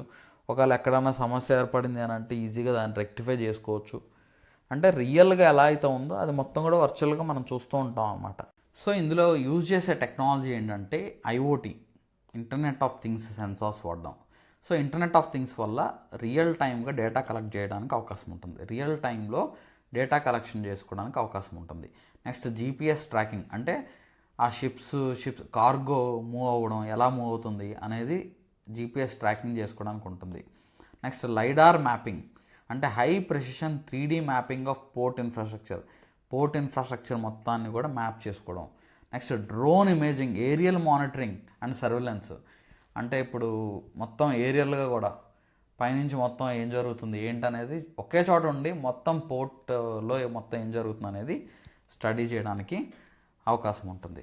Next CCTV networks, continuous security and operational tracking కూడా చేసుకోవడానికి అవకాశం ఉంటుంది అన్నమాట. Next INS Anjadip. ఈ ఐఎన్ఎస్ అంజదీప్ని ఇండియన్ నేవీ కమిషన్ చేయడం జరిగింది చెన్నైలో. సో ఇది ఏంటి, what is the purpose of this అంటే it is a coastal anti submarine warfare system అనమాట. It is a coastal anti submarine warfare setup. Okay, so దీన్ని డాల్ఫిన్ హంటర్ అని కూడా అంటారు. ఇది యాంటీ సబ్మెరైన్ వార్ఫేర్ షిప్ లాంటిది అనమాట. ఓకే, ఒక షిప్లా ఉంటుంది ఐఎన్ఎస్ అంజదీప్. ఇది యాంటీ సబ్మెరైన్ వార్ఫేర్ సెటప్ ఉంటుందన్నమాట ఇందులో మొత్తం కూడా. అంటే సబ్మెరైన్స్ని అటాక్ చేయొచ్చు ఈ షిప్ ద్వారా. ఇప్పుడు మనం ఎప్పుడు కూడా గస్తీ కాస్తూ ఉండాలి, మన కోస్టల్ ఏరియా మొత్తాన్ని కూడా గస్తీ కాస్తూ ఉండాలి. ఎందుకనంటే మనకు దగ్గరలో సబ్మెరైన్స్ వచ్చి మన దగ్గర ఏం జరుగుతుంది, మన చుట్టుపక్కల కోస్టల్ ఏరియాస్లో ఏం జరుగుతుంది అనేది ఎప్పటికప్పుడు గస్తీ అవి కూడా ఏం చేస్తాయంటే ఎప్పటికప్పుడు ఇన్ఫర్మేషన్ గ్యాదర్ చేస్తూ ఉంటాయి సబ్మెరైన్స్. మన ఎస్పెషల్లీ చైనా లాంటి కంట్రీస్ మీద అలిగేషన్స్ ఎప్పటికప్పుడు వస్తూ ఉంటాయి న్యూస్లో. చైనా సైలెంట్గా ఈ కంట్రీ నుంచి వెళ్ళింది, ఈ కంట్రీకి దగ్గర డాక్ అయింది, మన శ్రీలంక దగ్గర డాక్ అయింది చైనా సబ్మెరైన్ అని న్యూస్ వచ్చింది అనుకో. ఓకే, అంటే ఏంటి, సంథింగ్ ఈజ్ హ్యాపెనింగ్. శ్రీలంక మనకు దగ్గరే కదా. సో మన India island, Andaman Nicobar island అవ్వచ్చు, లేకపోతే మన ఇండియా మీద అది ఏదో కొంత it is collecting some information అని అర్థం. ఓకే, సో వార్ టైంలో కూడా మన మీద సబ్మరైన్స్ ద్వారా అటాక్ చేసే అవకాశం ఉంటుంది. దాన్ని మనం వాటిని డిస్మాంటిల్ చేయాలి, హిట్ చేయాలి. కాబట్టి మనం ఇలాంటి షిప్స్ అనేవి ఉపయోగపడుతుంది. యాంటీ సబ్మరైన్ వార్ఫేర్ షిప్ అనమాట ఇది. So INS Anjadip. ఈ అంజదీప్ అనేది it is a coastal island of Goa. కానీ అది కర్ణాటకకి దగ్గరలో ఉంటుంది అనమాట. కర్ణాటకకి దగ్గరలో ఉంటుంది, but it belongs to Goa అనమాట. It belongs to Goa. So ఈ ఐఎన్ఎస్ అంజదీప్ ఇది indigenously designed anti submarine warfare shallow water craft. Okay, shallow water craft. ఇది అంజదీప్ అనే ఐలాండ్ని బేస్ చేసుకొని దీనికి పేరు పెట్టడం జరిగిందనమాట. దీని మెయిన్ పర్పస్ ఏంటి అని అంటే to detect, track and neutralize enemy submarines in coastal waters. To detect, track and neutralized enemy submarines in coastal waters. Okay, ఇది మన 8 వెజల్స్ మనం డెవలప్ చేయాలనుకుంటున్నాము under anti submarine warfare project. అందులో it is a part of 8 vessel anti submarine warfare project. Okay, so మన India's maritime డిఫెన్స్ని ఇది boost చేస్తుంది అనమాట. నియర్ షోర్ ఏరియా మొత్తంలో కూడా ఇది మనం we can be stronger. Okay, and ఇందులో ఇండిజీనియస్ స్ట్రెంగ్త్ అంటే ఎక్కువగా 80% of the NS Anjadip is of indigenous content. ఇలా క్వశ్చన్ కూడా అడగచ్చు, what percentage of so and so our INS Anjadip is indigenous? 80%. So దీన్ని డిజైన్ చేసింది ఎవరు అని అంటే Garden Reach Shipbuilders and Engineers. Garden Reach Shipbuilders and Engineers అనమాట. 80% indigenous content ఉంటుంది. ఇది మన India Atmanirbhar Bharat in defence సెక్టార్లో భాగంగా దీన్ని మనం డెవలప్ చేసుకుంటున్నాం. దీని లెంత్ వచ్చేసరికి 77 మీటర్స్ ఉంటుంది. దీని డిస్ప్లేస్మెంట్ వచ్చేసరికి 1400 టన్స్ ఉంటుంది. అండ్ టాప్ స్పీడ్ వచ్చేసరికి 25 knots. ర్యాపిడ్గా కోస్టల్ ఆపరేషన్స్ చేయడానికి అవకాశం ఉంటుందన్నమాట. దీంట్లో అభయ్ హల్ మౌంటెడ్ సోనార్ ఉంటుందన్నమాట. అంటే సబ్మెరైన్స్ని డిటెక్ట్ చేయడానికి ఈ అభయ్ హల్ మౌంటెడ్ సోనార్ ఉపయోగపడుతుంది. గుర్తుపెట్టుకోండి ఎగ్జామ్ పాయింట్ ఆఫ్ లో. ఓకే, నెక్స్ట్ దీనికి integrated with shallow water AWS systems, anti submarine water సిస్టమ్స్తో ఇంటిగ్రేట్ చేయడం జరిగిందనమాట. ఇందులో వెపన్స్ ఉంటాయి, వెళ్ళి సబ్మెరైన్ హిట్ చేసేస్తుంది కింద నుంచి. Okay, next armed with light weight torpedoes and indigenous anti submarine rockets ఉంటాయి, అవి వెళ్ళి హిట్ చేస్తాయి అనమాట. నెక్స్ట్ మల్టీ రోల్ ఫంక్షన్స్ ఉన్నాయి and search and rescue operations చేయొచ్చు. కోస్టల్ సర్వేలెన్స్కి ఉపయోగపడుతుంది. లో ఇంటెన్సిటీ మ్యారిటైమ్ ఆపరేషన్స్కి ఉపయోగపడుతుంది అనమాట. సో ఆల్రెడీ చెప్పాను కదా, అంజదీప్ అనేది it is a island in Arabian sea అనమాట. Coast of Karwar, of the coast of Karwar. This island is in of the coast of Karwar, that is near to the Karnataka, but it is a part of Goa అనమాట. Vasco da Gama తన first voyage మన ఇండియాకి వచ్చినప్పుడు 1498లో ఇక్కడికి వచ్చి దీన్ని claim చేసేసుకున్నాడు కూడా. అంటే ఫస్ట్ టైం ఒకసారి మన దాంట్లో అడుగుపెట్టాడు, అప్పుడే దీన్ని క్లెయిమ్ చేసేసుకున్నాడు. He dedicated it to Portuguese crown అనమాట. అఫ్కోర్స్ అతను డెడికేట్ చేసినంత మాత్రాన అయిపోదులే, కానీ జనరల్లీ చెప్తున్నాను. Okay, next ALH MK3 and shuttle missiles. So ఇవి కూడా న్యూస్లో వచ్చాయి. ఇవేంటి అంటే ALH MK3 అని అంటే అడ్వాన్స్ లైట్ హెలికాప్టర్స్ MK3 అనమాట. వీటిని కోస్ట్ గార్డ్కి కావాలని చెప్పేసి మినిస్ట్రీ ఆఫ్ డిఫెన్స్ కాంట్రాక్ట్స్ మీద సైన్ చేసింది ప్రొక్యూర్మెంట్ కోసం. ఓకే, సో ఈ కాంట్రాక్ట్ వచ్చేసరికి 2901 crore signed with Hindustan aeronautic limited. It is a part of by Indian IDDM. అంటే ఏంటి sir, what is this IDDM? Indigenously designed, developed and manufactured అనమాట. Indigenously అంటే మనం ఇండియాలోనే మనం తయారు చేసుకున్నాం, డెవలప్ చేసుకున్నాం, డిజైన్ చేసుకున్నాం, మ్యానుఫ్యాక్చర్ చేసుకున్నాం, డెవలప్ చేసుకుంటున్నాం అనమాట వీటిని. Okay, so what are these advanced light helicopters? ఇవేంటంటే advanced twin engine multi role helicopters అనమాట. ఇందులో they are designed for next generation maritime operations. Next they can operate from shore based air fields and naval ships at sea. Okay, so మనం Indian coast గార్డ్కి వీటిని ఇవ్వడం జరుగుతుంది. ఇప్పుడు Indian coast guard అంటే వాళ్ళు షిప్స్ మీద మాత్రమే కాదు వాళ్ళు వెళ్ళేది, మొత్తం గస్తీ కాసేది, వాళ్ళకి హెలికాప్టర్స్ కూడా కావాలి. ఓకే, మొత్తం ఆ షిప్ మీద ఆ హెలికాప్టర్స్ కొంత డిస్టెన్స్ వరకు క్యారీ చేసి ఆ హెలికాప్టర్స్ ద్వారా ఇంకా గస్తీ కాయడానికి ఇది బాగా ఉపయోగపడుతుంది అనమాట. మన ఆర్టిఫిషియల్ ఐలాండ్స్ని, మన ఆఫ్షోర్ అసెట్స్ని, ఓకే, మన మ్యారిటైమ్ ఎన్విరాన్మెంట్ని మనం కాపాడుకోవడానికి ఇది ఉపయోగపడుతుంది. Next shuttle missiles. ఇవి వెర్టికల్ లాంచ్ మిసైల్ సిస్టమ్స్ అనమాట. Vertical launch missile system. Vertical launch missile system అని అంటే ఇప్పుడు ఒక షిప్ లాంటిది ఏదైనా ఉందనుకోండి మిసైల్ క్యారీ చేసేది. ఈ మిసైల్ ఇలాగా బ్యారల్స్ లాగా ఉంటాయి, అందులో మిసైల్స్ పెడతారు. స్ట్రైట్గా లాంచ్ అయిపోద్ది, ఇలా వెర్టికల్గా లాంచ్ అయిపోద్ది. ఆ మిసైల్ని ఇలా స్ట్రైట్గా లాంచ్ అయ్యి ఎనిమీ టార్గెట్ని హిట్ చేస్తుంది.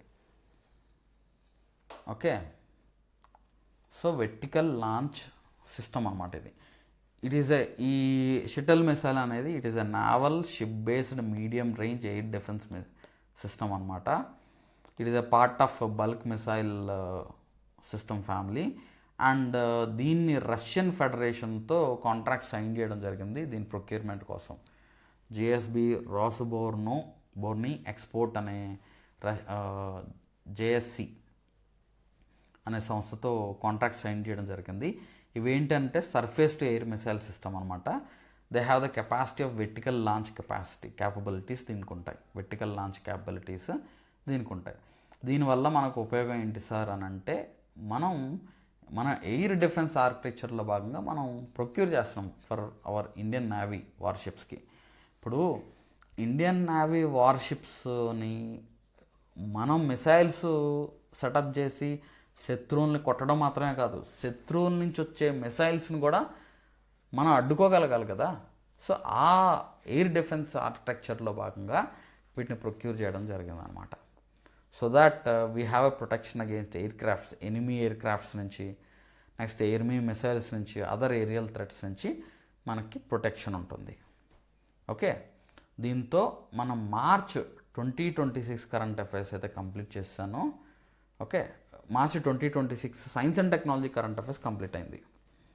సో నెక్స్ట్ మంత్ది ఇంకొక మంత్ది రేపే నేను చెప్పబోతున్నాను. ఓకే, అది ఏప్రిల్ మంత్ కరెంట్ అఫైర్స్ రేపే చెప్పేస్తాను. సో జనరల్గా ఏమిటంటే ముందు మనకి ఇలా కింద నుంచి వెళ్దాం. ఏప్రిల్ ఈ నోట్స్ ప్రిపేర్ చేసే టైంకి మనకి ఏప్రిల్ కంటెంట్ ఇంకా రాలేదు కాబట్టి అప్పుడు ఏప్రిల్ మంత్ చెప్పలేదు. సో ఇప్పుడు ఏప్రిల్ మంత్ వచ్చేసింది కాబట్టి ఏప్రిల్ మంత్ అది మొత్తం కూడా నేను సైన్స్ అండ్ టెక్నాలజీ నెక్స్ట్ క్లాస్లో నేను చెప్తాను. ఇలాగే మన ఆల్ ఇన్ వన్ కోర్సులో, కరెంట్ అఫైర్ కోర్సులో కానీ, మన group 2 course, group 2 video classes, next group 1 video classes ప్రోగ్రాంలో ఉన్న వాళ్ళందరికీ కూడా ఈ కంటెంట్ అయితే వస్తుంది. తెలుగు మీడియం స్టూడెంట్స్కి తెలుగు మీడియం మెటీరియల్ అప్లోడ్ అవుతుంది, ఇంగ్లీష్ మీడియం స్టూడెంట్స్కి ఇంగ్లీష్ మీడియం మెటీరియల్ అయితే అప్లోడ్ అవుతుంది. ఇక్కడ ప్రతిదీ కూడా మీకు టెక్నాలజీ పార్ట్ని కూడా మంచిగా అర్థమయ్యేలాగా నేను చెప్పడం జరుగుతుంది. యూటిలైజ్ చేసుకోండి. మీరు ఎక్కడైతే స్ట్రెస్ చేయాలో, ఎక్కడైతే ఫోకస్ చేయాలో ఎడిషనల్గా నేను చెప్తున్నాను, ఉపయోగించుకోండి. ఓకే, మన group 2 and group 1 classes and మెంటార్షిప్లో మీరు జాయిన్ అవ్వాలనుకుంటే, ఆర్ సైన్స్ అండ్ టెక్నాలజీ క్లాసెస్లో కానీ, లేకపోతే సబ్జెక్ట్ స్పెసిఫిక్ క్లాసెస్లో కనుక జాయిన్ అవ్వాలనుకుంటే మీరు జాయిన్ అవ్వచ్చు. ఓకే, డిస్క్రిప్షన్లో వాటి కాంటాక్ట్ నెంబర్ అండ్ లింక్స్ కూడా ఇవ్వడం జరుగుతుంది, యూటిలైజ్ చేసుకోండి. ఓకే, సో మంచిగా అన్ని టాపిక్స్ కవర్ చేసుకుందాం, ఏ సబ్జెక్ట్ను వదలను. ఆల్ ఇన్ వన్ కరెంట్ అఫైర్స్లో మీకు అన్ని సబ్జెక్ట్స్ మంత్ వైజ్ చెప్పుకుంటూ వెళ్ళిపోతాను. ఓకే, సో యూటిలైజ్ చేసుకోండి. డీప్గా ఇందులో కూడా పైన కాదు, you can compete with UPSC students also. ఈ టాపిక్స్తో, ఈ సిలబస్తో మనం ఇచ్చే నోట్స్ కూడా మీరు చూడండి, మీకు చదువుకోవడానికి చాలా ఈజీగా ఉంటుంది. ఎక్కడైతే హైలైట్ పాయింట్ ఉందో అక్కడ హైలైట్ కూడా చేయడం జరిగింది. సో మీ మైండ్లో అది స్టోర్ అయ్యే అవకాశం ఉంటుంది. Okay, thank you so much. Next క్లాస్లో నెక్స్ట్ టాపిక్ డిస్కస్ చేద్దాం.